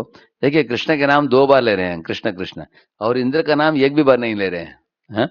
कृष्ण कृष्ण महाभाग त्वन्नाथम गोकुलम प्रभो, आप ही नाथ हो गोकुल का, नंद गोकुलम का। क्यों बोल रहे हैं आप ही नाथ हो? ये दूसरा नाथ जो नाटक कर रहा है, कौन है? इंद्र। हम उसको नाथ नहीं मानते हैं, हम आपको ही नाथ मानते हैं। त्वन्नाथम गोकुलम प्रभो त्रातुम अर्हसि देवान कुपितात् भक्तवत्सल है। वो देवता कुपित हो गया अभी हम लोगों के ऊपर, इसलिए इतने जोरदार मूसलाधार वर्षा कर रहा है। आप उसको संभालो। लेकिन आपने ही बोला हमको गोवर्धन की पूजा करने के लिए, हमने किया, अभी आपके पास आ गए। हम उसके पास जाकर माफी नहीं मांगने वाले हैं, हम आपके पास आकर आपका आश्रय लेंगे, क्योंकि नाथ कौन है? असली नाथ आप हो। ये अटूट विश्वास है ब्रजवासियों का। इसलिए भगवान ने गोवर्धन पर्वत को उठाकर उनको आश्रय प्रदान किया और इंद्र को भगा दिया। इंद्र कुछ नहीं कर पाया। इस तरह आप देखेंगे देवी देवता अभी एक कात्यायनी व्रत रखती है गोपियां, लेकिन इच्छा क्या है उनकी? कृष्ण को एक पति के रूप में प्राप्त करने की इच्छा है, इसलिए प्रार्थना करते हैं कात्यायनी से। इस तरह हम देखेंगे कि ब्रजवासियों को किसी भी देवता के साथ कुछ लेना देना नहीं है। अगर वो देवी देवता उनको कृष्ण के निकट ला सकते हो तब वो उनकी गुणगान करेंगे, आराधना करेंगे, नहीं तो नहीं। उनको उनसे कुछ नहीं लेना देना है। जैसे गोपियों को कृष्ण ने बोला यमुना में कि आप गोपियां इधर पानी में नहा रही हो, अपने कपड़ों को उधर पेड़ में लटका कर इधर आप नहा रहे हो, तो इसलिए वरुण देव से आपको प्रार्थना करना चाहिए। तो प्रभुपाद जी लिखते हैं उधर वरुण देव से उनका क्या लेना देना है? कुछ नहीं है। फिर भी कृष्णा की खुशी के लिए उन्होंने प्रार्थना की वरुण देव को। नहीं तो ब्रजवासी लोग किसी भी देवता के बारे में परवाह नहीं करते थे। इतना तक कि छोड़ो देवताओं की बात छोड़ो, विष्णु को भी वो परवाह नहीं करते थे। एक बार गोपियों के रास नृत्य में भगवान कृष्ण अप्रकट हो गए और रोते हुए सब गोपियां ढूंढ रही थी उनको पैटा पैटा नाम के स्थान में। उधर ये चतुर्भुज रूप में कृष्ण अपने रूप को परिवर्तित करके खड़े थे उधर गोपियों को धोखा देने के लिए। दूर से उनको दिख रहा था कृष्ण जैसे भागती हुई आई, निकट आकर देखा कृष्ण नहीं है, वो विष्णु है। वो तुरंत उन्होंने दंडवत प्रणाम किया विष्णु को, बोला कि आप बता दीजिए हमको कृष्ण किस दिशा में गए। तो विष्णु ने हाथ दिखाया तो उस दिशा में जाने लगी। मतलब क्या है, गोपियों को विष्णु से भी कुछ लेना देना नहीं है, सिर्फ नमस्कार करके आदर पकड़ करके निकल गई। उनको लेना देना है कृष्ण के साथ ही। इसलिए पता चलता है कि कृष्ण को ही शरण जाएंगे, किसी और को शरण नहीं जाएंगे वो। ये गोपियों का असली स्थिति है। भक्ति रसामय सिंधु श्री भगवद गीताशु हाँ, सर्वधर्मान् परित्यज्य मामेकं शरणं व्रज अहं त्वां सर्वपापेभ्यो मोक्षयिष्यामि मा शुचः। अनुवाद। भगवद गीता में कहा गया है, समस्त प्रकार के धर्मों का परित्याग करो और केवल मेरी शरण में आओ, मैं समस्त पापों से तुम्हारा उद्धार कर दूंगा, डरो मत। जी गोस्वामी की टीका। परि शब्द का अर्थ यह समझा जाना चाहिए कि त्याग पूरा होना चाहिए। मैं तुम्हें सभी पापों से मुक्त करूंगा। सर्व पापेभ्यो का अर्थ है मैं तुम्हें सभी भक्ति की बाधाओं से मुक्त कर दूंगा। उनके लिए कोई पाप नहीं है, क्योंकि भक्ति में विश्वास रखने वाले भक्त भगवान के आदेश से धर्म के कर्तव्यों को त्याग देते हैं। तो भक्तों को कुछ डर रखने की जरूरत नहीं है कि देव देवता मेरे से नाखुश ना हो जाए, हाँ? नहीं तो मेरे तकदीर में ऐसे लिखा है, मेरे ज्योतिष में ये क्या होगा। कि भक्तों को किसी भी चीज से डरने की जरूरत नहीं है। भगवान के नाम में, भगवान के अकाउंट में सब त्यागने का और उनको ही खुश करने का। भक्ति रसामय सिंधु एकादशे एव। ये श्लोक अभी पढ़ा था ना हमने। स्वपादमूलं भजत प्रियस्य त्यक्तान्य भावस्य हरिपरेशः विकर्म यच्चोत्पतितं कथंचित् धुनोति सर्वं हृदि सन्निविष्टः। जिस मनुष्य ने अन्य सारे कार्यकलापों को त्याग कर भगवान हरि के चरण कमलों की पूर्ण शरण ग्रहण कर ली है, वह भगवान को अत्यंत प्रिय है। निस्संदेह यदि ऐसा शरणागत जीव संयोगवश कोई पाप कर्म भी कर दे तो प्रत्येक हृदय के भीतर स्थित भगवान तुरंत ही ऐसे पाप के फल को समाप्त कर देते हैं। अनजाने से किया हुआ पाप भक्त के द्वारा हो भी गया, भगवान माफ कर देते। उदाहरण के लिए 5 पाप अनजाने से होते हैं। जैसे हम लोग चलते समय चींटियों के ऊपर पांव रख देते हैं, हाँ, इस तरह ये जग से पानी पीते समय, उसको फेंकते समय कुछ प्राणियां मर जाते हैं। आग जलाते हैं, आग जलाते समय प्रकृति में अनेक जंतु हैं, वो जलकर राख बन जाते हैं। हम लोग श्वास लेते समय, अंदर बाहर जाते समय, श्वास जब जाता है तब भी अनेक प्राणियां मरते हैं। और हम लोग जब चटनी कुछ बनाते हैं, ऐसे मारते समय कभी कभी कुछ प्राणियां, उसको क्या बोलते हैं, पेस्टल, उसमें ये बनाते हैं। कभी कभी कुछ चीजों को मसाला बनाने के लिए, हाँ, मूसल बोलते हैं उसको, हाँ, ये करते हैं। तो हाँ, उससे भी कुछ प्राणियां मरने की संभावना है उसमें भी। लेकिन इन चीजों से कि इसको पंचसूना बोलते हैं, इसको पंच महापाप, पंच पाप है। इन पंच पापों से भी भक्त मुक्त हो जाएगा, क्योंकि शरीर को भगवान की सेवा में ही लगाया है, पूरा भगवान के अकाउंट में डाल दिया। शरीर, मन, इंद्रिय इत्यादि को किसी पर भौतिक चीजों के लिए इस्तेमाल करता ही नहीं, इसलिए वो मुक्त हो जाता है। भक्ति रसामय सिंधु से भक्ति के 64 अंग। हरि भक्ति विलासे भक्तेर अंगानि लक्षशः किंतु तानि प्रसिद्धानि निर्दिश्यन्ते यथामति। हरि भक्ति विलास में भक्ति के असंख्य अंगों का उल्लेख मिलता है, लेकिन अपनी क्षमता के अनुसार मैं उनमें से सबसे प्रसिद्ध अंग समझाऊंगा। ऐसे बताते हैं सनातन गोस्वामी। क्यों इसका नाम ही क्या दिया, हरि भक्ति विलास। जो भी अंग बताते हैं ये हरि भक्ति के लिए अनुकूल है, वही बताते हैं, और प्रतिकूल अंगों को छोड़ने के लिए बोला उन्होंने। इस तरह हम लोग भी गंभीरता से भक्ति को पकड़ ले तो जैसे इसके शुरुआत में हमने देखा इस अध्याय के, तो साधारणतः लोग सोचते हैं कि धर्म का पथ का मतलब है उसमें कितना शुद्धता है, कितना पुण्य किया है, इत्यादि इत्यादि देखते हैं। लेकिन भक्ति मार्ग में वो सबके लिए खुला है, कुछ पक्षपात नहीं है, क्योंकि आत्मा का धर्म है, भक्ति मार्ग सिखाता है। तो ये बात जानना बहुत आवश्यक है, क्योंकि हमने अनेक श्लोक देखा आज के सत्र में, किराता हुनंद पुलिंद पुलकशा इत्यादि। इसका मतलब है भक्ति में अपेक्षा नहीं है कि आपको बहुत ऊंचा जन्म में, ऊंचा कुल में जन्म हो, और नहीं तो आपके अंदर कुछ पांडित्य और ऐसे कुछ वैदिक मंत्रों का उच्चारण इत्यादि की निपुणता हो। कुछ अपेक्षा नहीं है, कुछ पाबंदियां नहीं है, कुछ बाधाएं नहीं है। भक्ति सरल मार्ग है। शुद्ध भक्ति को जो पकड़ लिया उसको कृष्ण मिल गए तो सब कुछ मिल गया उसको। इसलिए कृष्ण के आश्रय लेकर बाकी अन्य विविध भौतिक आश्रयों को त्याग कर एक व्यक्ति को भक्ति मार्ग में गंभीरता से आगे बढ़ना चाहिए, कृष्ण प्रेम को जगाने के लिए। श्रील प्रभुपाद की, गौर भक्त वृंद की।